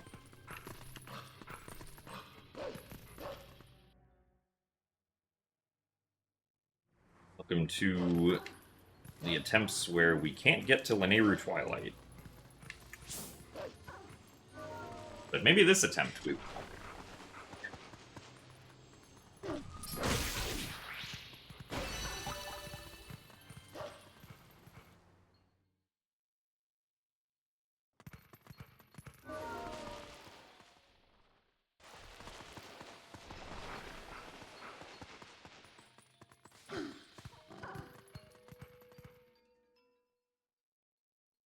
True.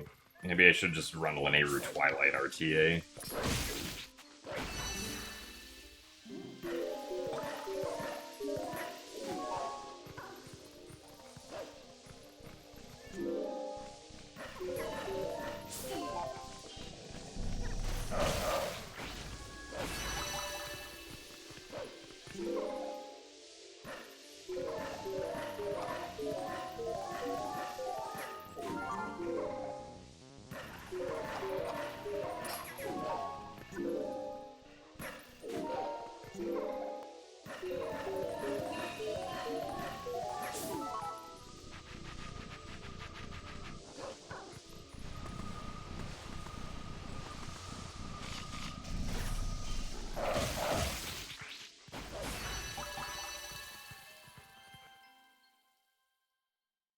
Your Twilight RTA isn't real and can't hurt us.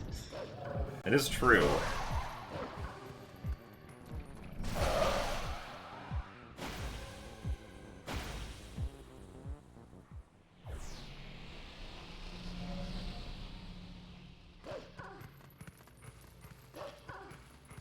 I think Lanayru Twilight RTA would just be the all dungeons start, except you wouldn't do Forest Temple. I don't think.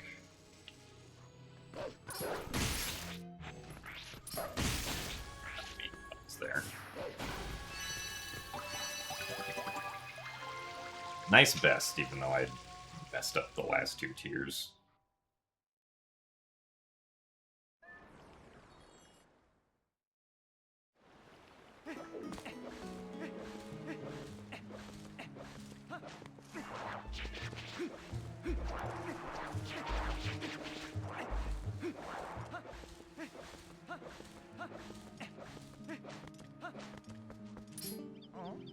At least for SD when I were Twilight RTA. About it being the same as all dungeons. For HD, it literally just would be the same as all dungeons.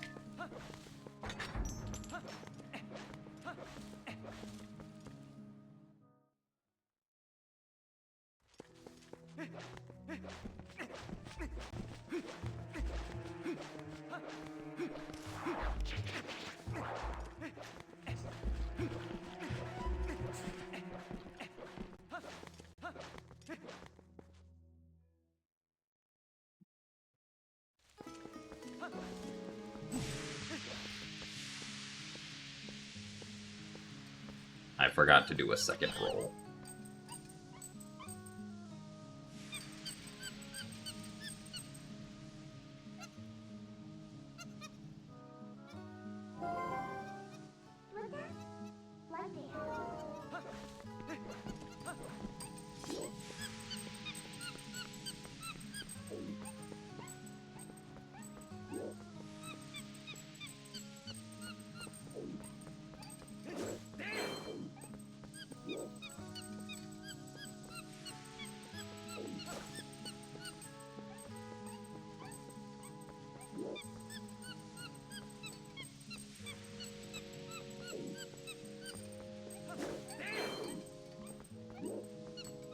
Wait.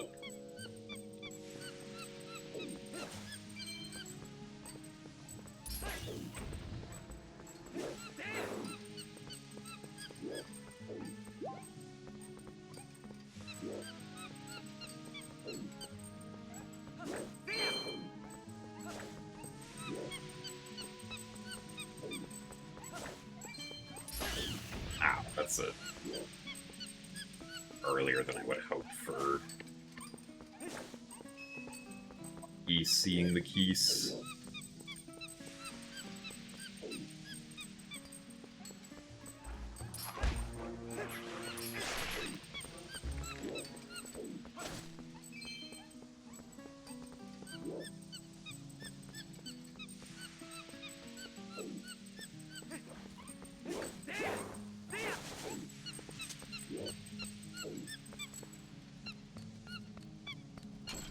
Zelda game has the best Master Sword. I guess it depends on what you mean by best. My initial thought was Skyward Sword, based purely on, like, utility, because instant Skyward Strikes are very good.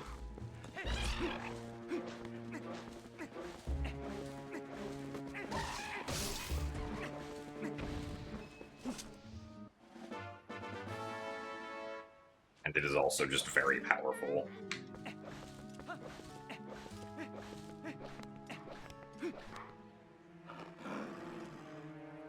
Yeah, best looking...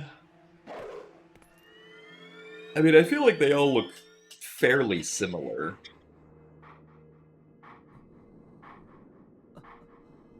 I feel like I would still go with Skyward Sword for best looking.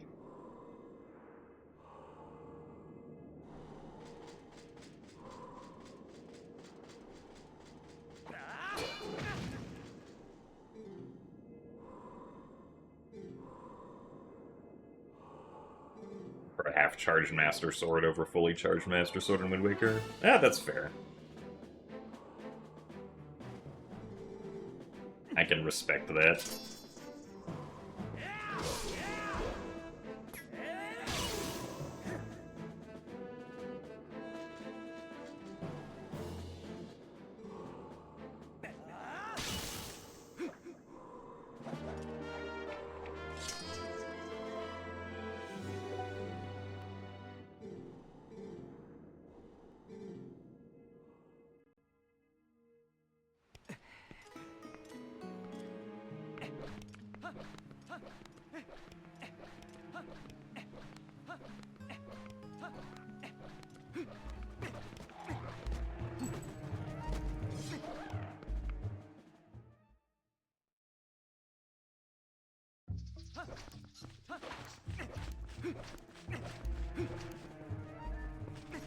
I forgot that cutscene was there. I think the lack of sleep might be catching up to me.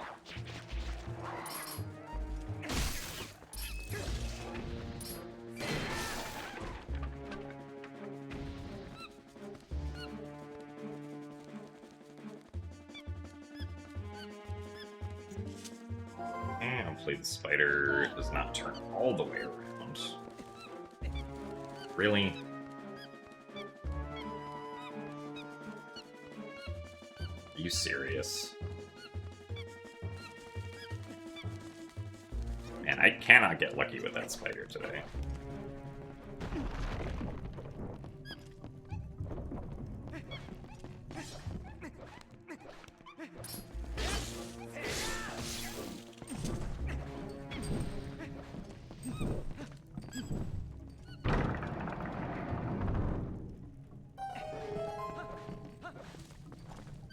Who told me not to sleep? No one told me not to sleep. I was just stayed up way too late.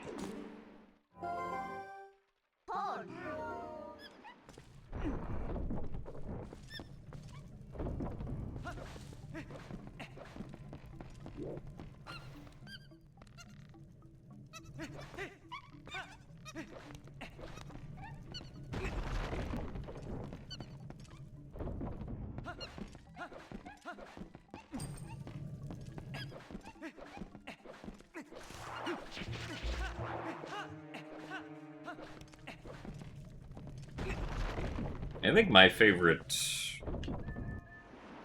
sword look-wise probably be Great Fairy Sword, personally.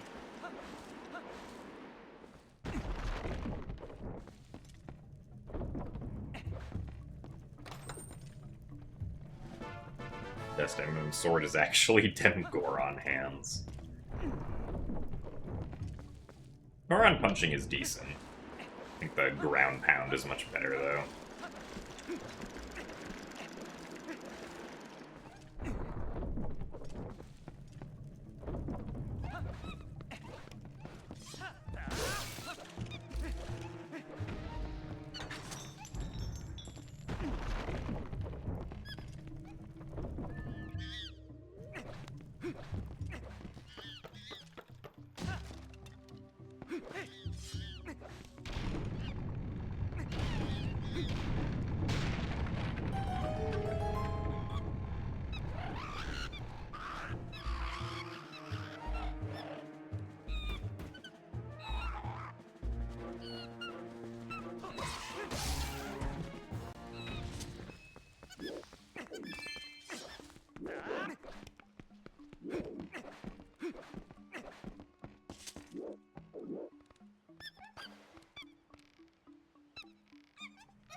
Very first thing you saw me run was MM.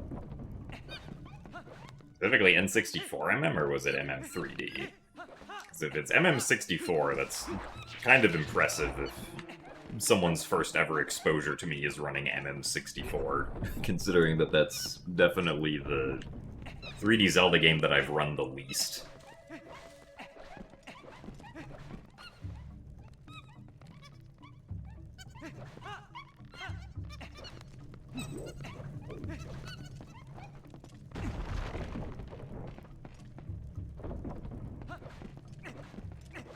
There is no barrier skip in Twilight Princess HD, that is correct.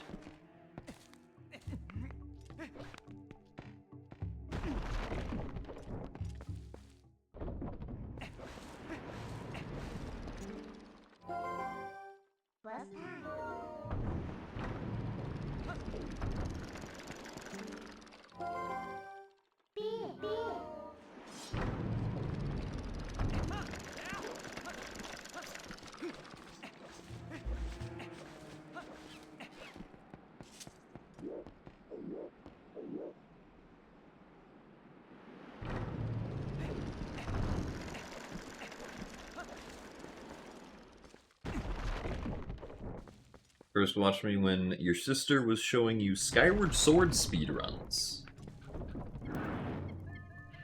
That makes sense. 1, 2, 3. Alright, only 3, very nice.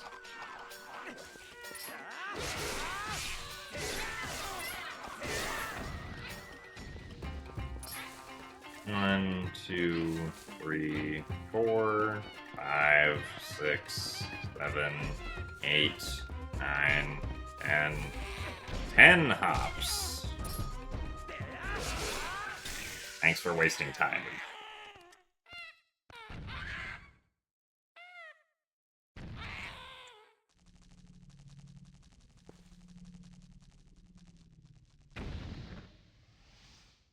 I can't win with this segment today, it seems.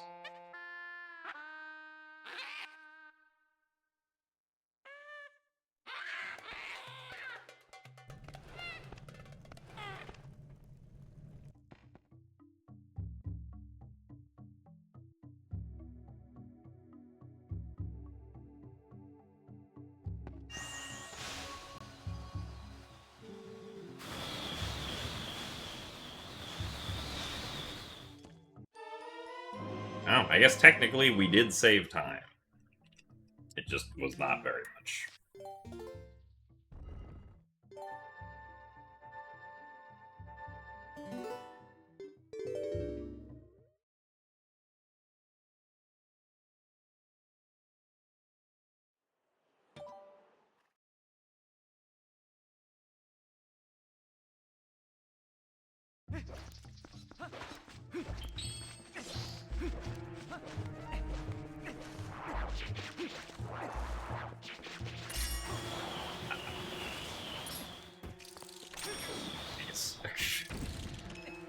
I don't know how we targeted the enemy that was like 10 feet behind us. Instead of the one that was 10 feet in front of us, but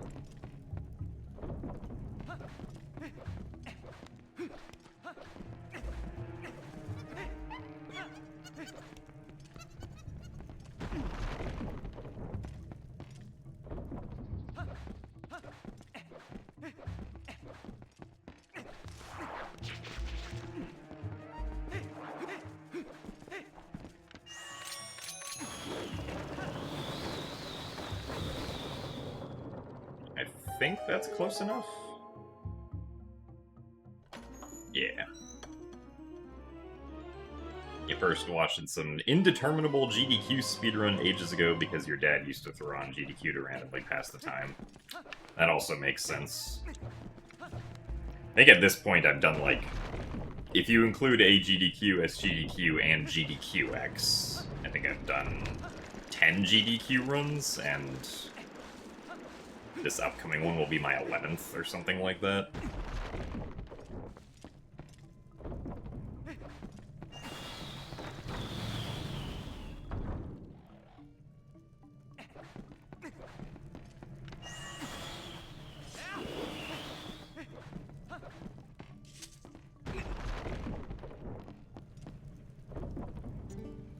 You found me while looking for someone who doesn't scream during randomizers.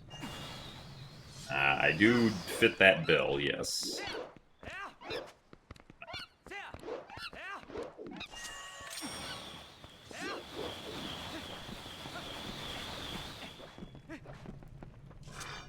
I'm sorry that there are people who scream during randomizers.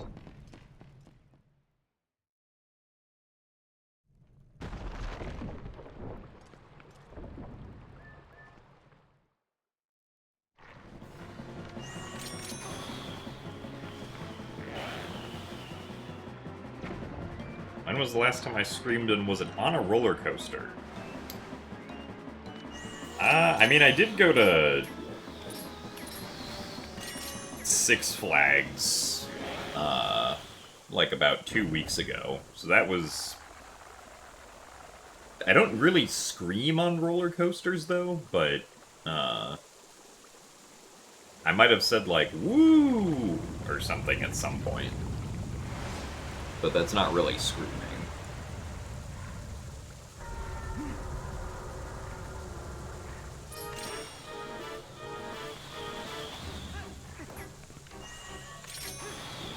would not be able to tell you with complete confidence the last time that I screamed.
Also, I'm not sure I need this hard container. I'm pretty sure my PBs before running this again skipped getting that.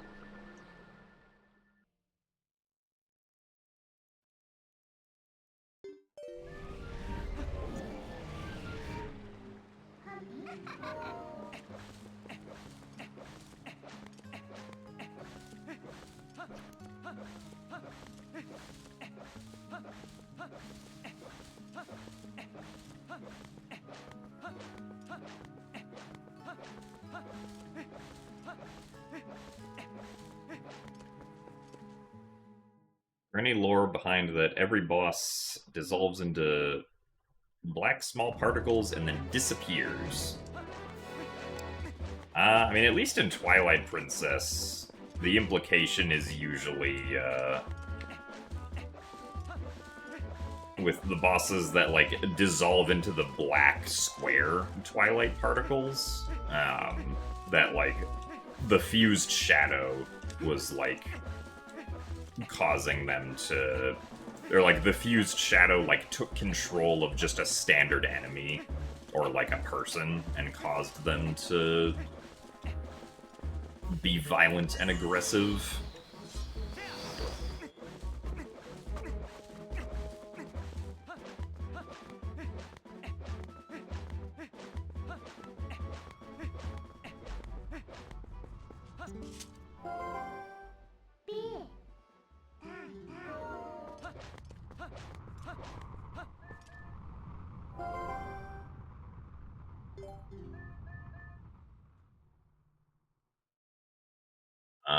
Lakebed Temple is second, yeah.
Nice geometry.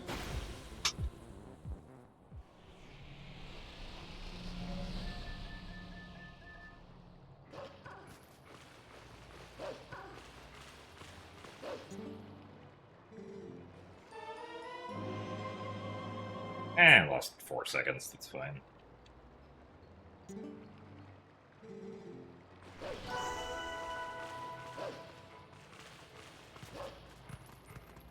Thanks for the good luck music boxes in Shankshaw. And thank you very much, Supersonic, for the raid.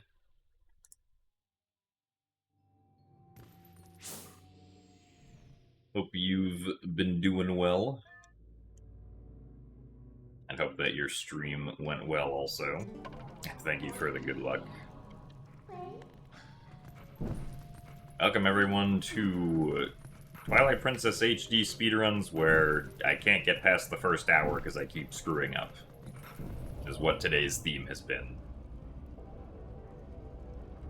But surely this run will be fine.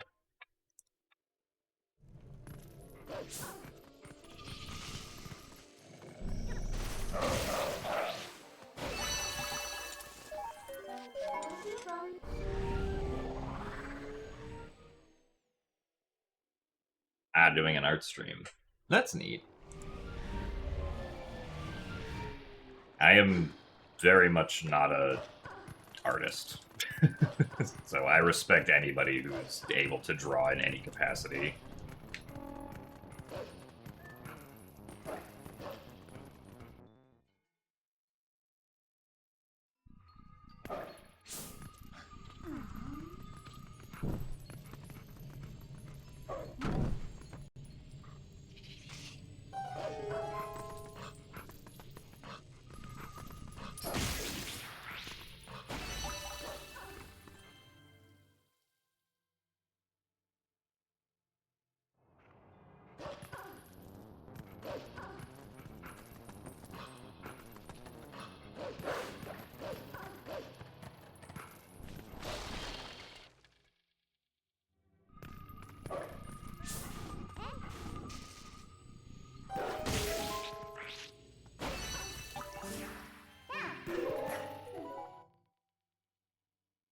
Yeah, I'm sorry to hear about the touch pen net. That does sound like a very annoying thing to happen. The equivalent of if, like, my gamepad broke. I would imagine.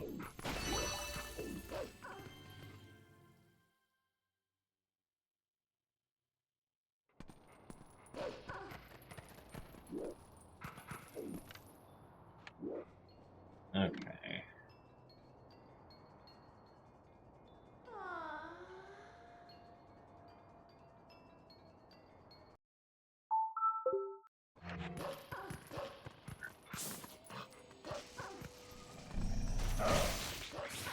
We actually did it this time.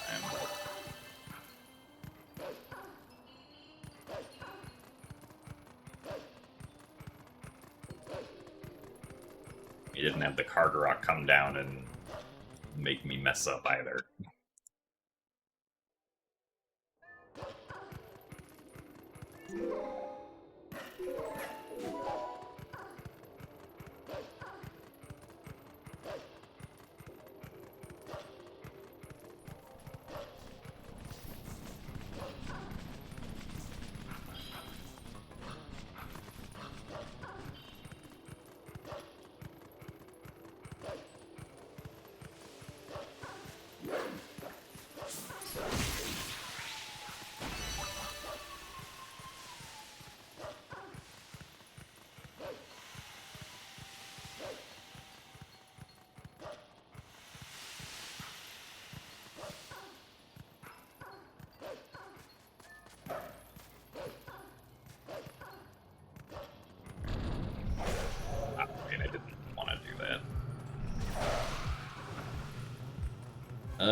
This kind of sucks. Yeah. Well, Unfortunately, we're not going to make this vent cycle, but...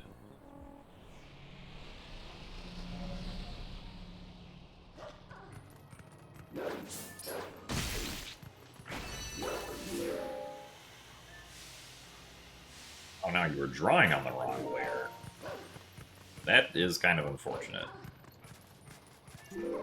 I assumed the layer already had other things on it, so you couldn't just copy what you had done or something like that. Interesting. Okay. That Cargarok tried to come get me, and he kind of just got wrecked.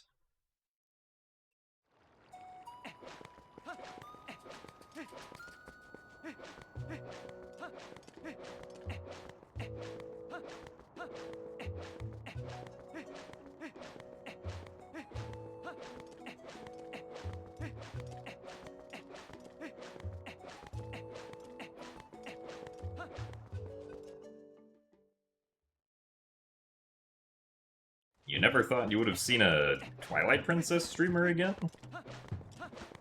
I mean, Twilight Princess... I feel like I usually see at least a couple people streaming Twilight Princess on Twitch. If you, like, specifically look in the game directory for it.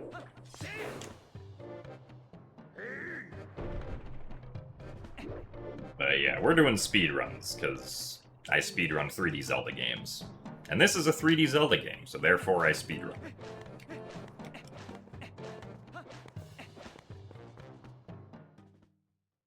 They've all been driven underground. Oh no.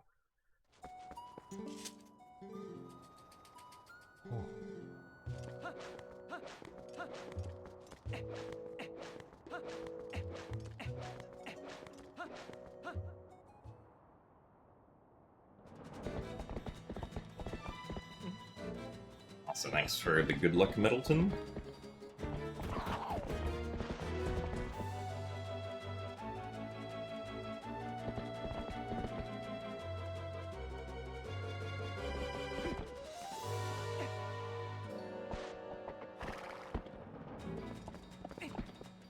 Oh, I see. Yeah, I honestly have no idea what the gaming streamscape is like in YouTube.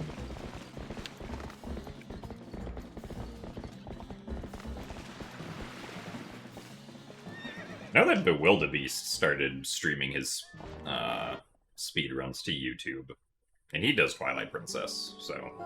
But I don't know how. Like, I literally have no idea if it's, like, possible to search for streams of a specific game on YouTube or not.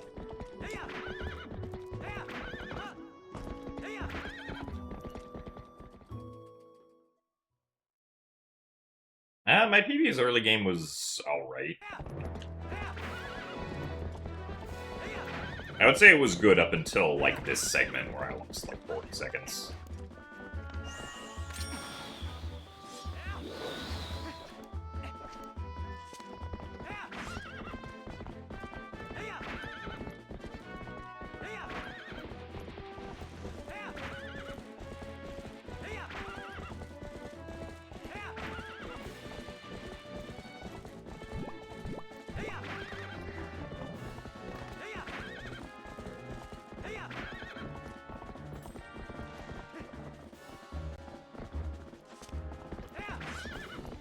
Did I completely get rid of him? Yeah. I forgot that's what I was supposed to be doing for that strategy.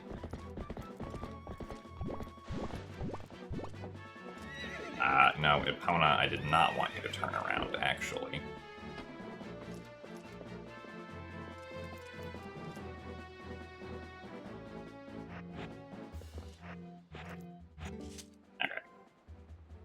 That's what we need.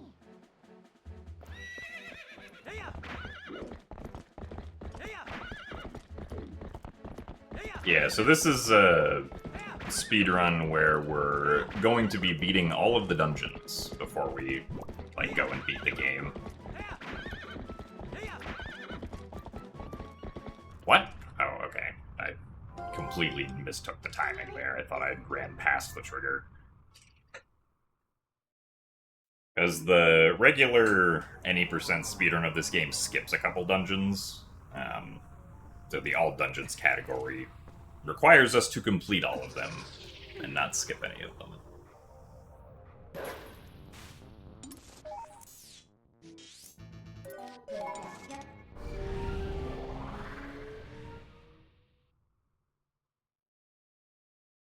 Is this intended gameplay?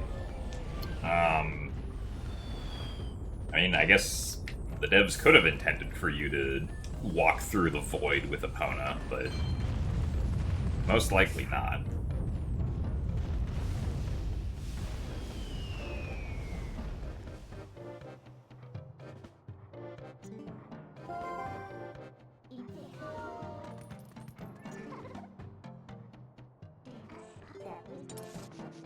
But yeah, so at least on my stream, on the timer, the category name will be underneath the game title at the top of the splits under the webcam. So we're running Twilight Princess HD All Dungeons.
Alright, well, we're back ahead again, I guess.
Wanna use fuel economy.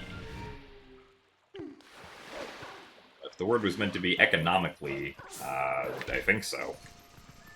At least by game mechanic design, she just kind of. Well, I guess I guess you could be talking about like the dashes. I was gonna be like, she kind of just has infinite fuel. She never runs out, but she does run out of dashes, obviously.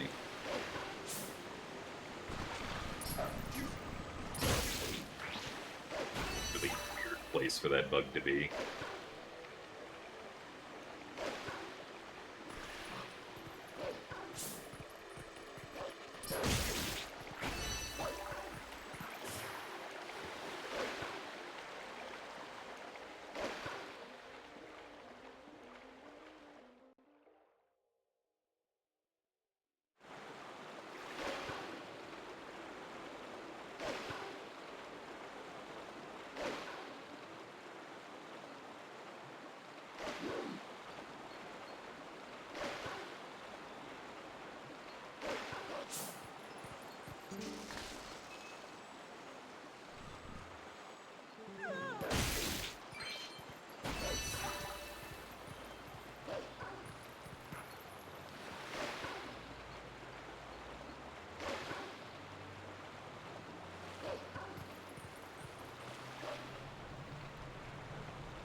Yeah, each of the Twilights has 4 less tiers in HD compared to the original.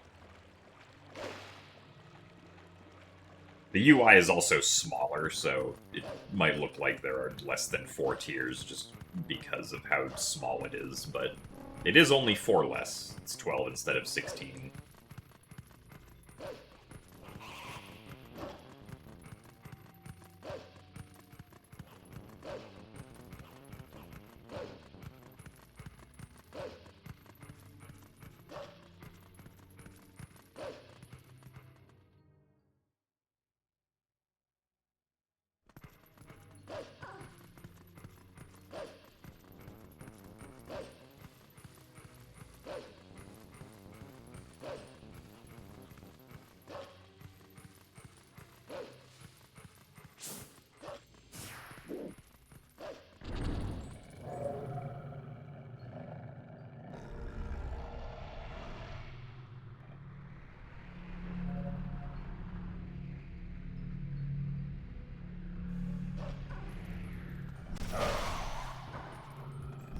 Oh, hello.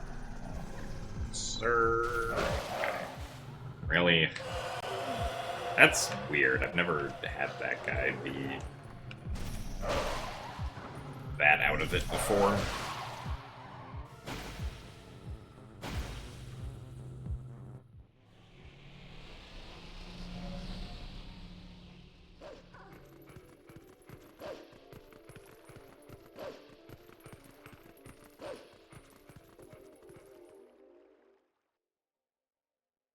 What I think of Wind Waker Ace. I mean, it's neat. I don't feel like a huge need to run the game again just because it has Ace. It should be easy to improve my any percent time at the very least.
Excited to see what gets shown off with Wind Waker Ace at GDQ. They do have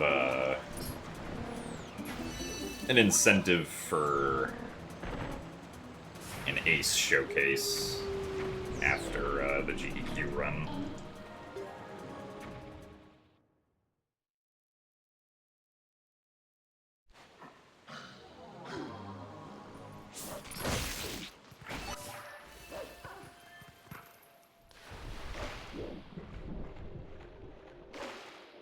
I enjoy Mario Kart World.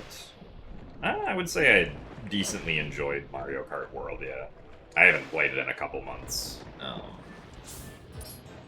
think I probably played it for like 20 or 25 hours or something.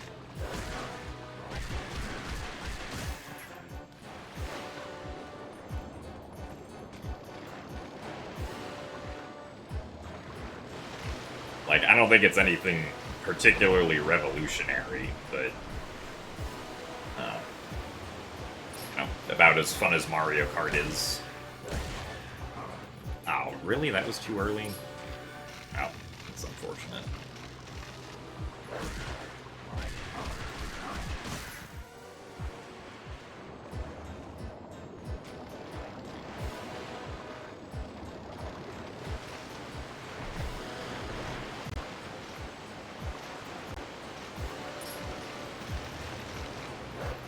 That was too late. Man, I am having trouble with this fight lately.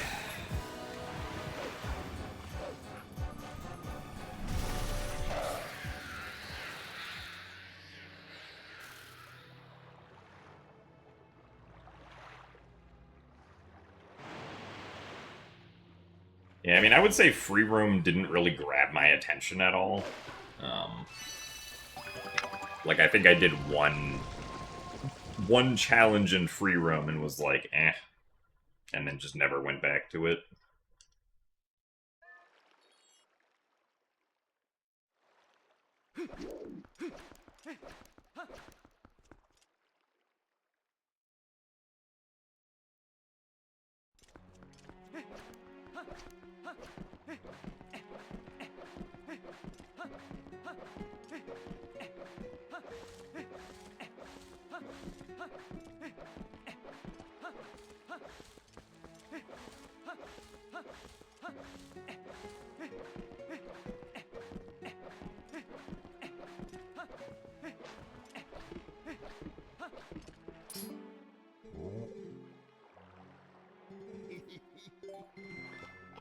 Alright, we also failed the Shadow Beast fight once. That's why we lost more time than I was expecting.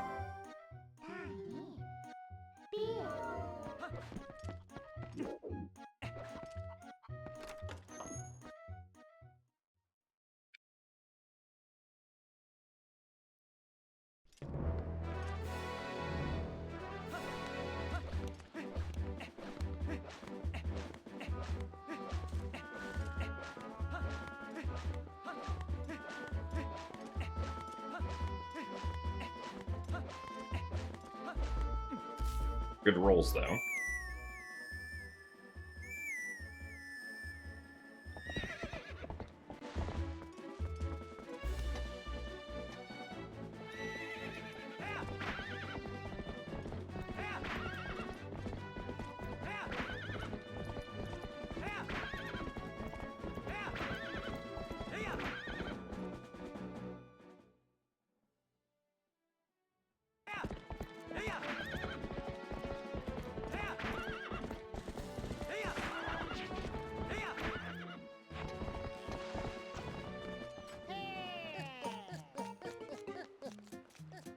You can indeed redeem GG.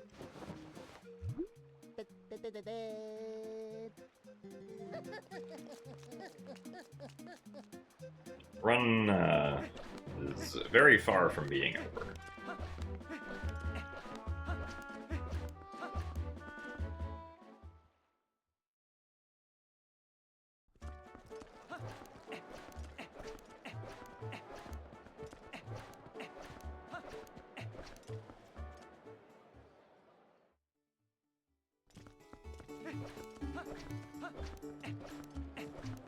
We intentionally hit the mail trigger because if we don't, or if we skip that mailman there, then we'll just get a mailman trigger later anyway. When traveling with Epona from Kakariko to Orden Village.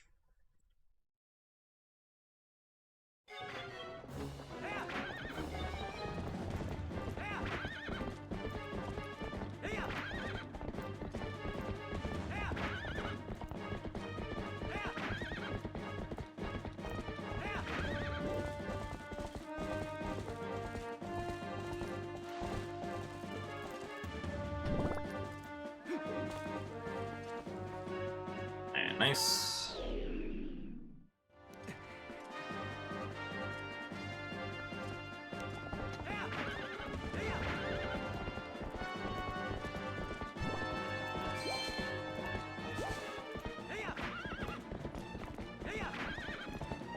Let's see if we can pick up any rupees.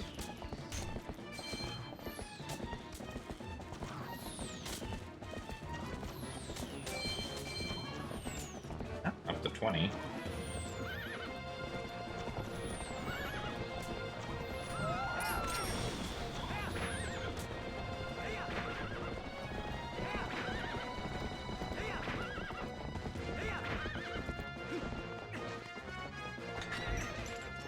So thanks for the good luck on a cloud.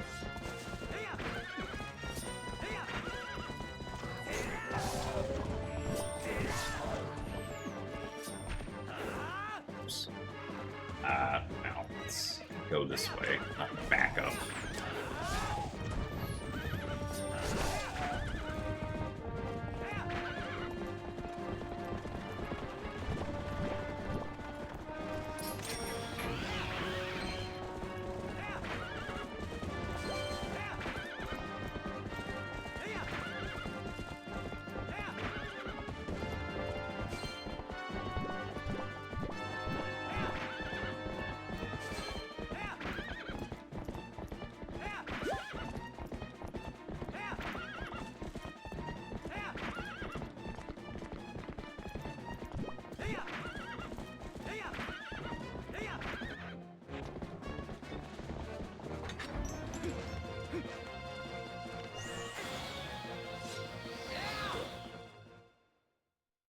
Alright, pretty good. Should be saving most of this time here.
Alright.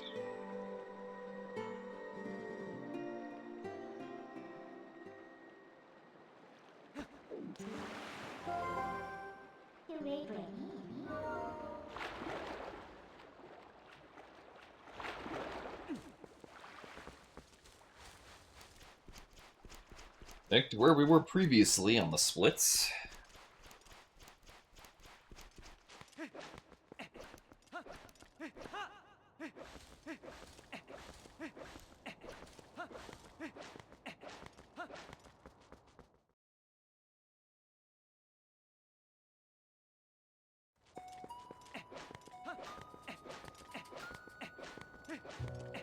How often do I go bowling?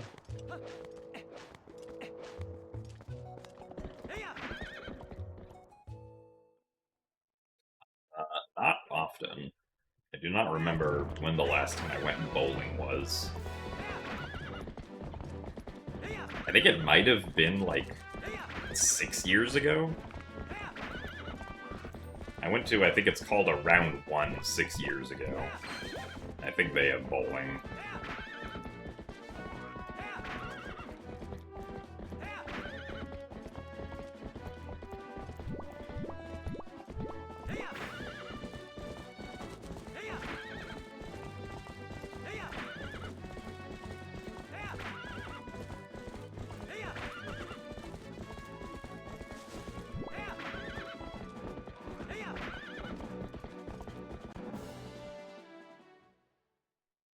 So thanks for the good luck, Samuel Salmon.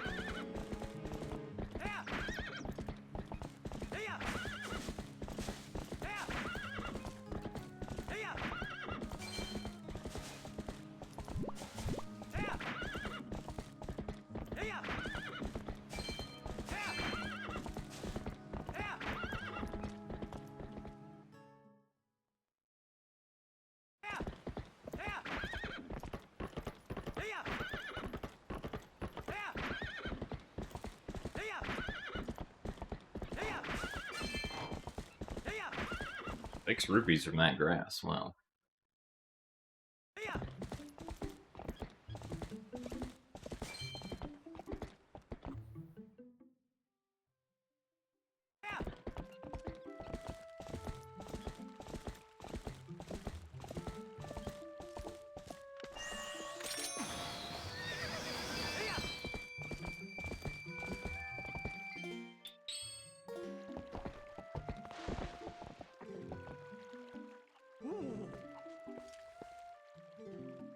No. Getting the iron boots early is only something that you can do if you can do back in time.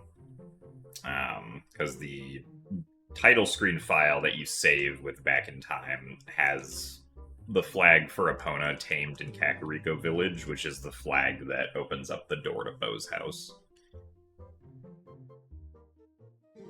Because normally Bo's door is closed at the beginning of the game. But because HD doesn't have back in time, we can't do that. Even if we could, like, clip out of bounds and get behind the doors to Bo's house, we wouldn't load into Bo's house because loading zones behind doors are only active when you open the door. Really? And well, we're starting off with bad RNG. Really starting off with bad RNG, wow.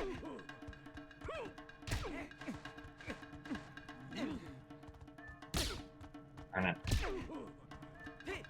Really? Man, I should have just mashed A. No, why would this happen? Oh, it's only the first phase. Are you serious? Oh, this sucks.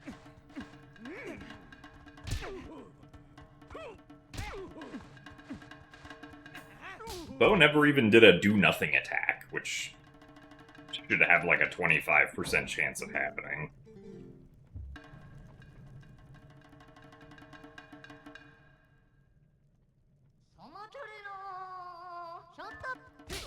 Well, he was nice the second time, at least.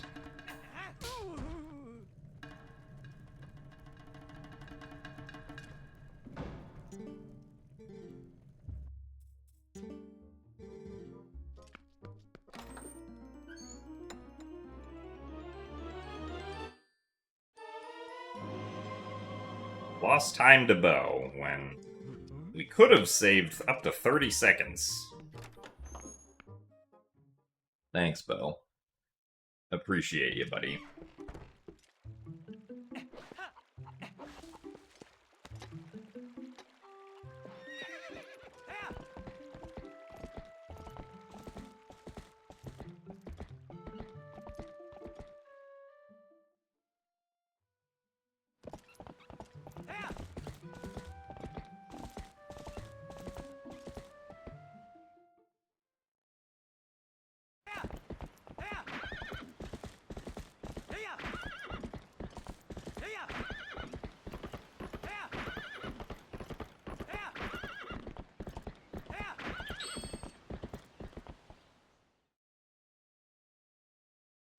Your homies hate bad Bo RNG. Yeah, I think pretty much everyone in the Twilight Princess speedrunning community hates bad Bo RNG.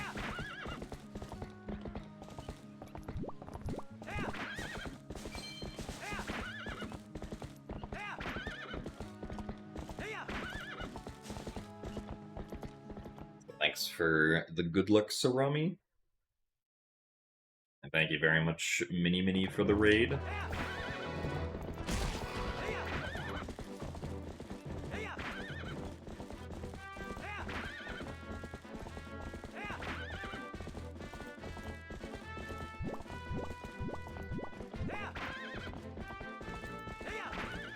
How is the stream?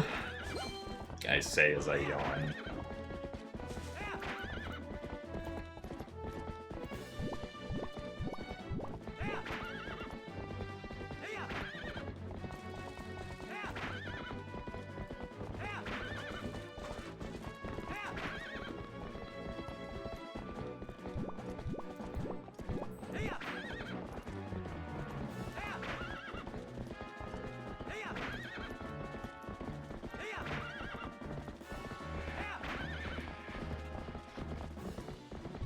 It was good that you type while you yawn. Nice. So I mishandled these dashes.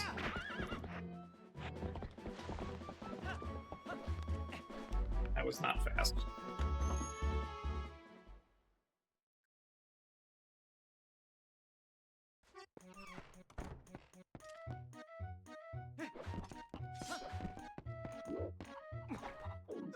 That clip was good, though. Take that.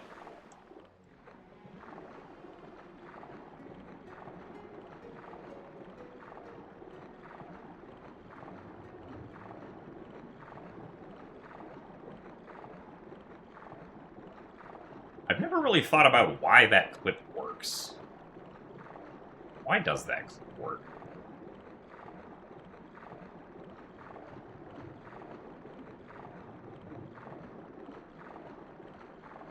I'm trying to think about the specifics of how it would make sense.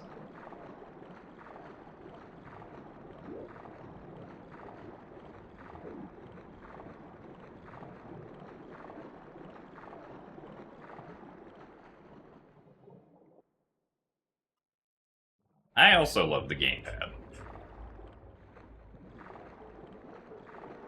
Is loving the gamepad a hot take? I guess maybe could be for some people. I feel like usually the complaint that I hear about the gamepad from people who didn't like it for some reason is that it was too heavy. Which, like, I kinda get.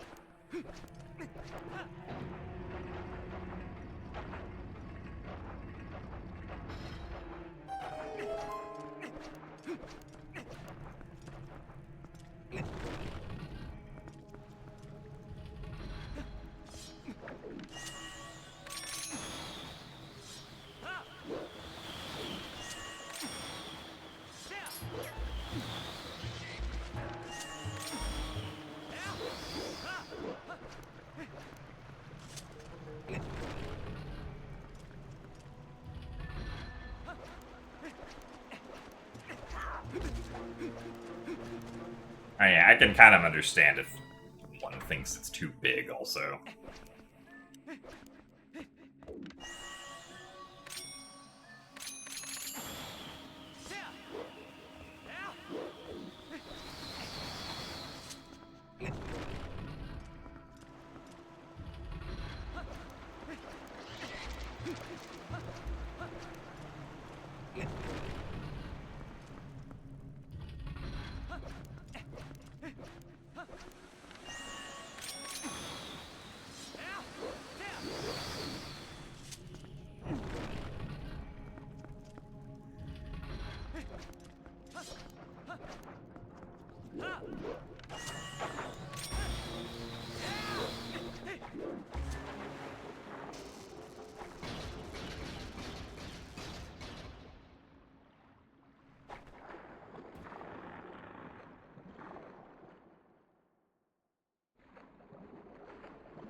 Back from your very long drive. How goes this very long run? It's kind of eh. Basically just even with PB, but PB had lost over 2 minutes to best at this point.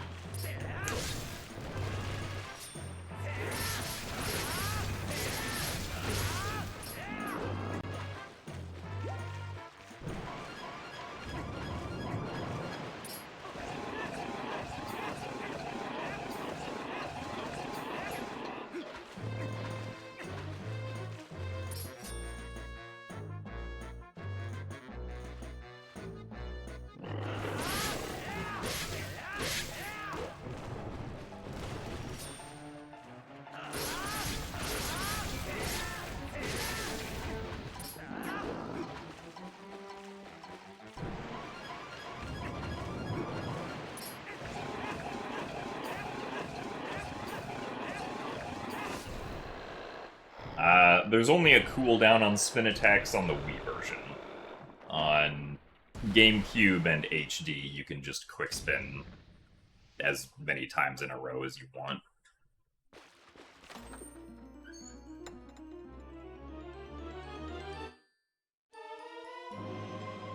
Nice. It was also a best. Makes sense with how fast the clip to get down to Lake Hylia was.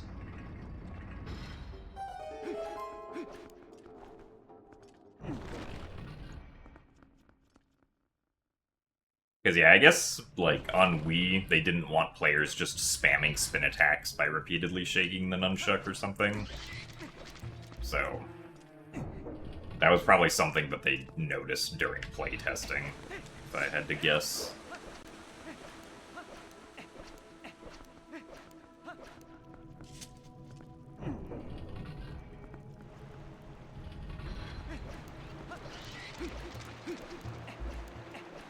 Thanks for the good luck, Black Jacoop.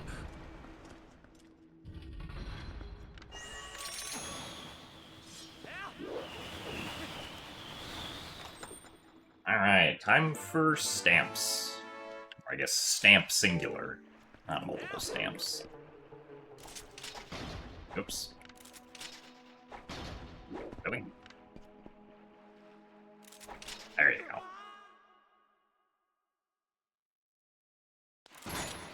Might have not been all the way at the edge the first time. The current record is from last week at some point.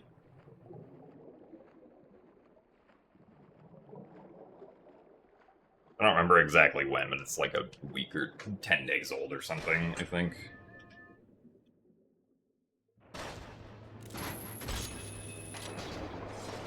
Okay.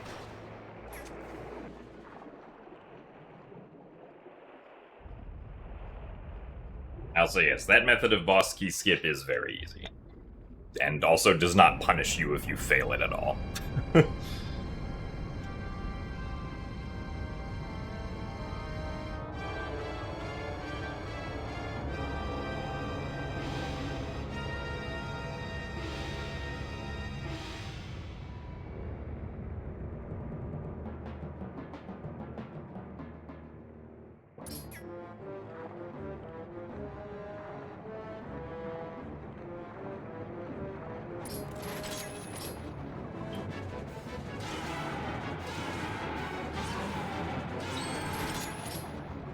Nice.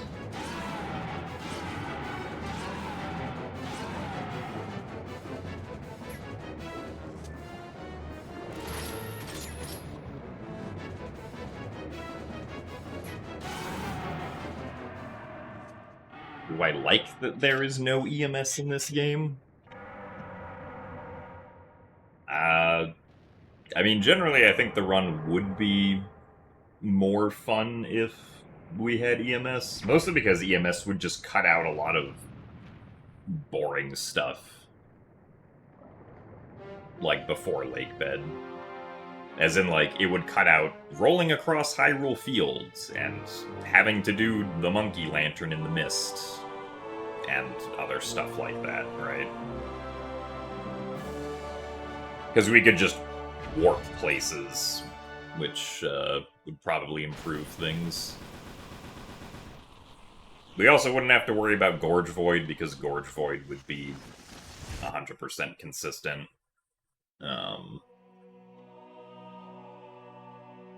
Assuming that we just have the exact same EMS as GameCube and Wii.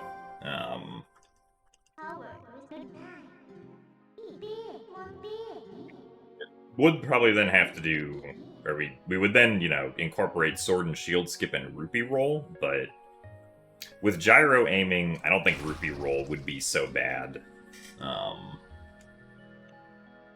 Sword and Shield Skip probably wouldn't be too fun, because it would probably be just as difficult as the original, but...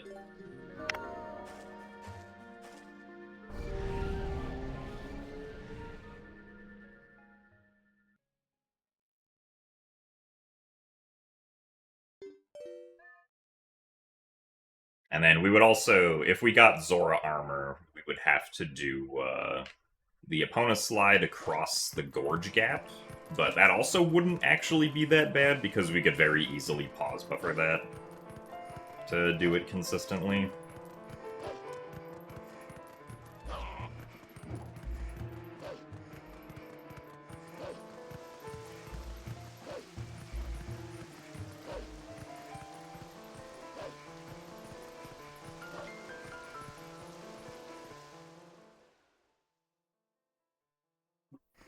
So I do think the run would be more fun with EMS, honestly.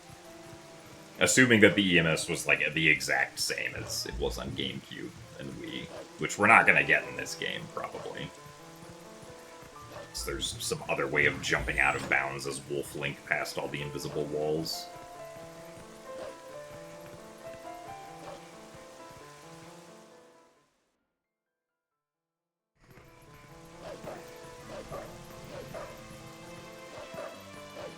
I'm not sure if HD would skip Zora armor if we had EMS.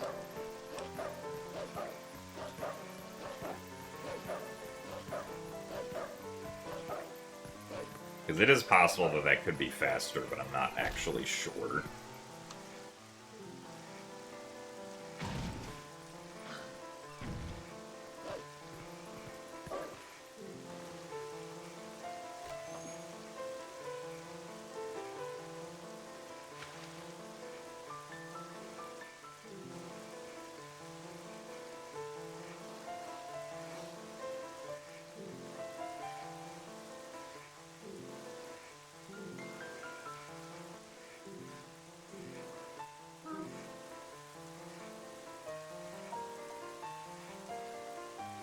Well, so the only reason we don't do Sword and Shield skip currently is because we need a weapon to...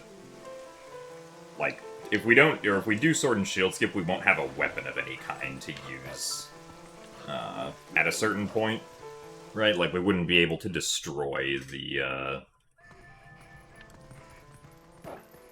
or, like, beat the Bokoblins in Forest Temple, or beat Ook in Forest Temple, right? But if we had early Master Sword, and could just do it as Wolf Link during Fair and Twilight, then, like, the Master... By getting the Master Sword, you then get a weapon you can use, right? Because, like, the No Save and Quit speedrun of the GameCube version also doesn't do Back in Time, but does EMS, and is then able to use the Master Sword.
Really? I did that too early. Well, that sucks.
we pause there because it gets rid of the area banner to quickly pause and then unpause, and we want to get rid of the area banner because we can't bring up the map while the area banner is still up for some reason.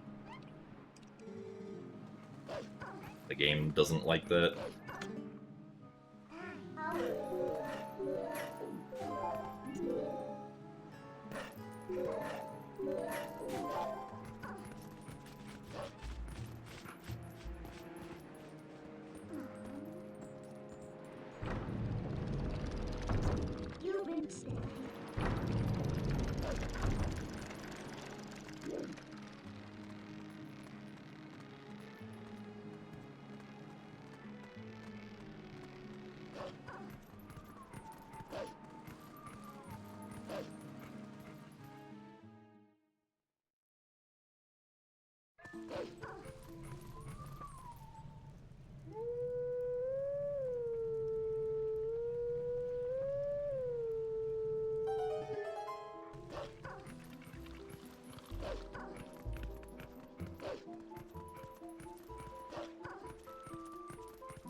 Also, thanks for the good luck, Piantissimo.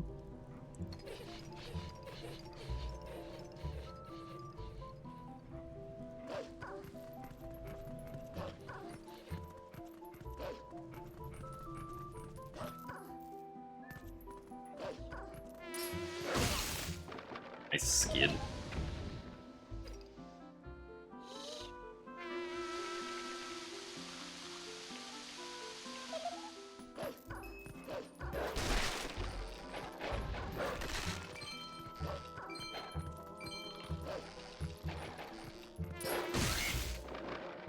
A second to getting those rupees.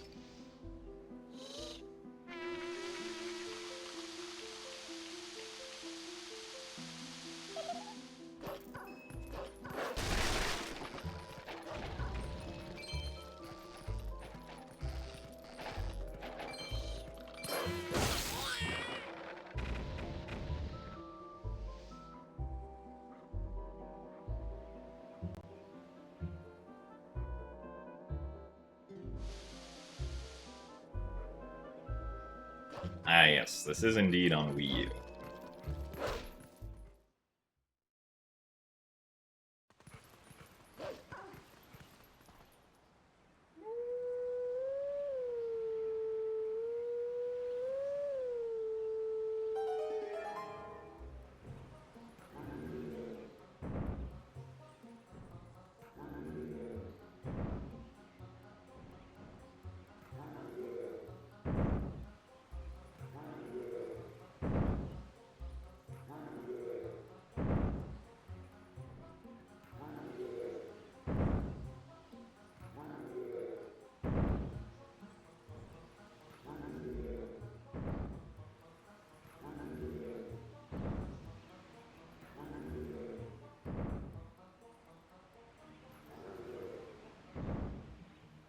So thanks for the good luck, Asher.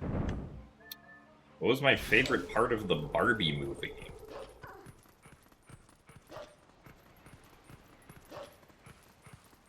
I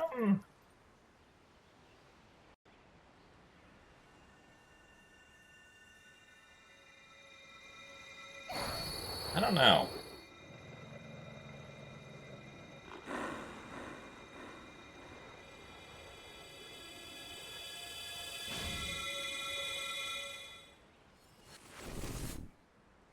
That's a good question.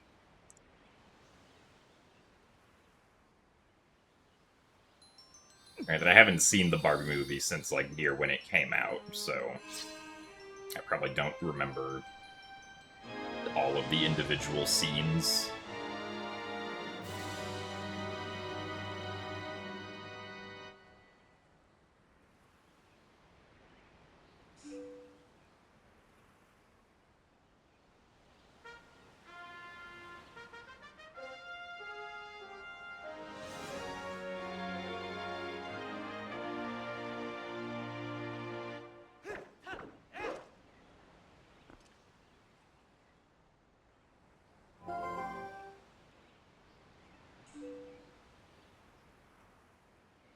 Here.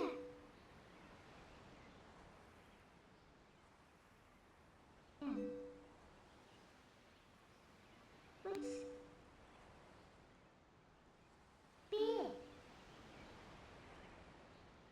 My time.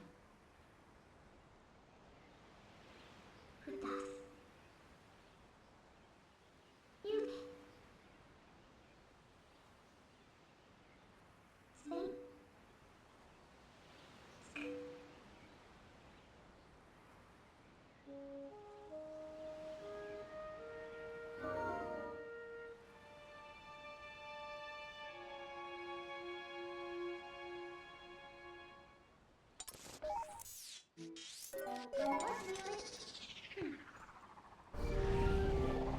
Alright, let's see,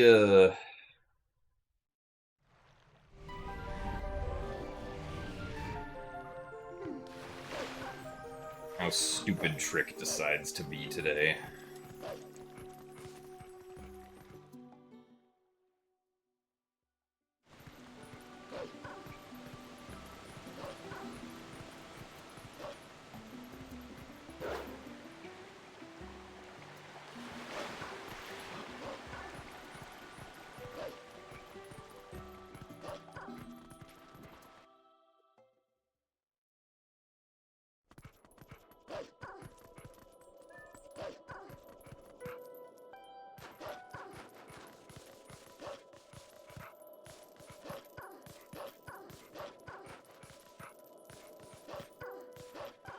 They're removing, I had to freshen up the memory.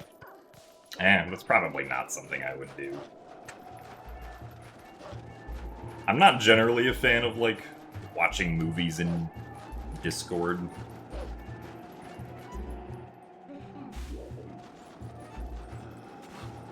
Oh. Slide down.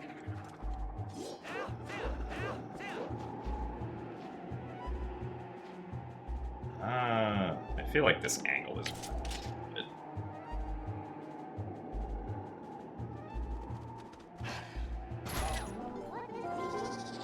I probably should have waited slightly longer on that.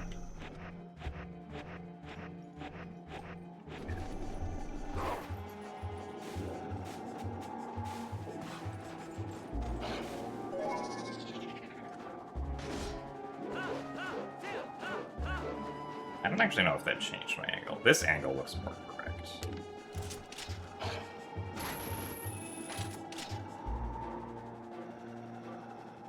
Come on. Come on, you can run towards me.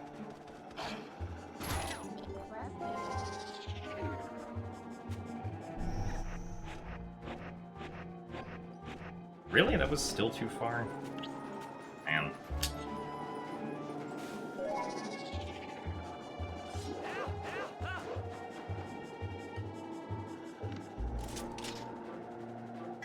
And now the stupid part of this is I have to get rid of both of them. Or at least one of them.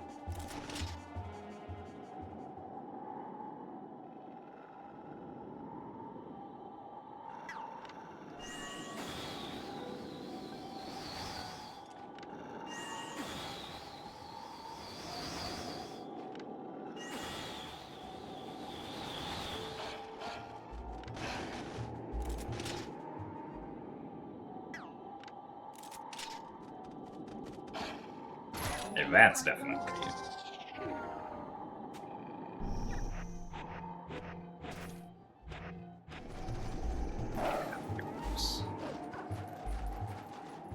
Uh.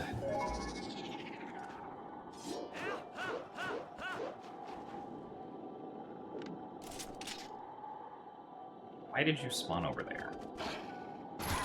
I do not like the fact That you spawned over there.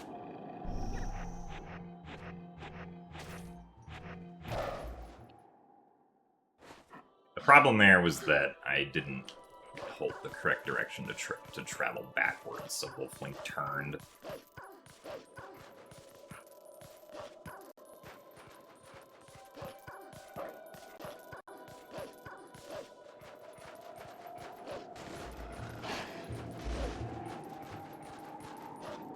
I've never given any names to the Wolfos, no.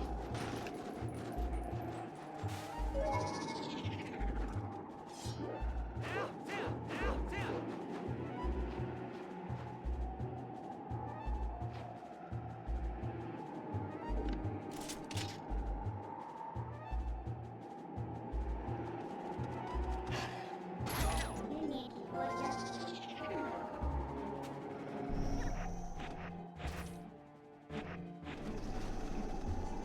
I don't think this is gonna work. Oh no, it did. Okay. Well. Unfortunately, it's not gonna help us, because that still lost like 3 minutes. But...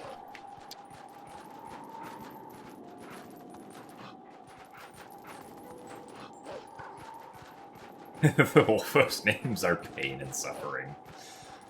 That's funny.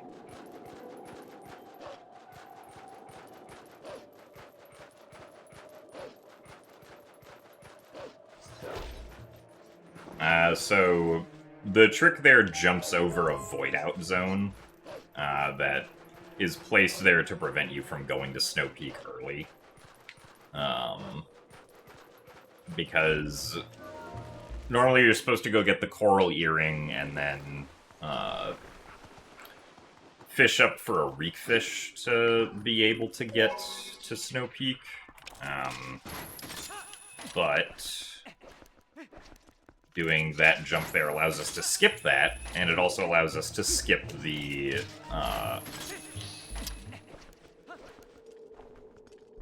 first day of Orden at the beginning of the game.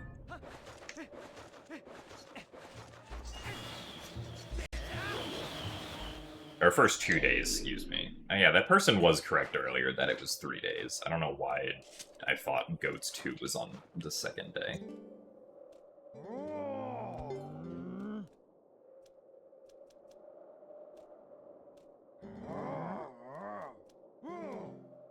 I forgot that it's evening after you save Talo, and then Goats happens in the middle of the day afterwards.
Yeah, unfortunately, early Snow Peak is a stupid trick in its current form that's very difficult to be consistent at.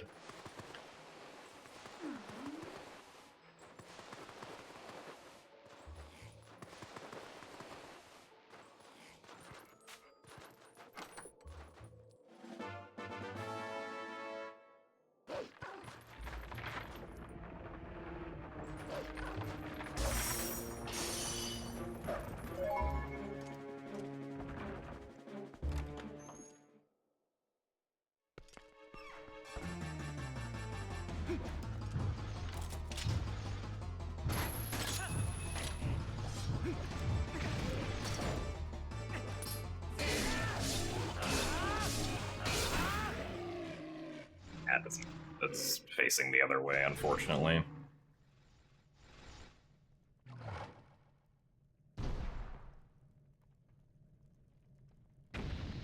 Alright, Kathy, hope that the sleep is good. Although, unfortunately, I don't think we're going to be continuing this run.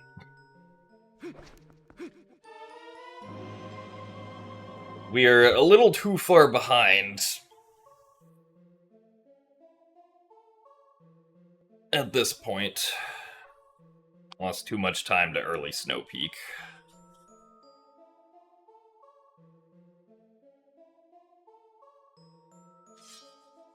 So, unfortunately, I think that is going to be it for today. But, hey, at least we got past Lanayru in the end. So that was such a sticking point earlier today. Yeah, so we'll do more attempts tomorrow, where hopefully we can also not lose a bunch of time to early Snow Peak. So, I will see you guys all later. Goodbye. Have a good rest of your Sundays.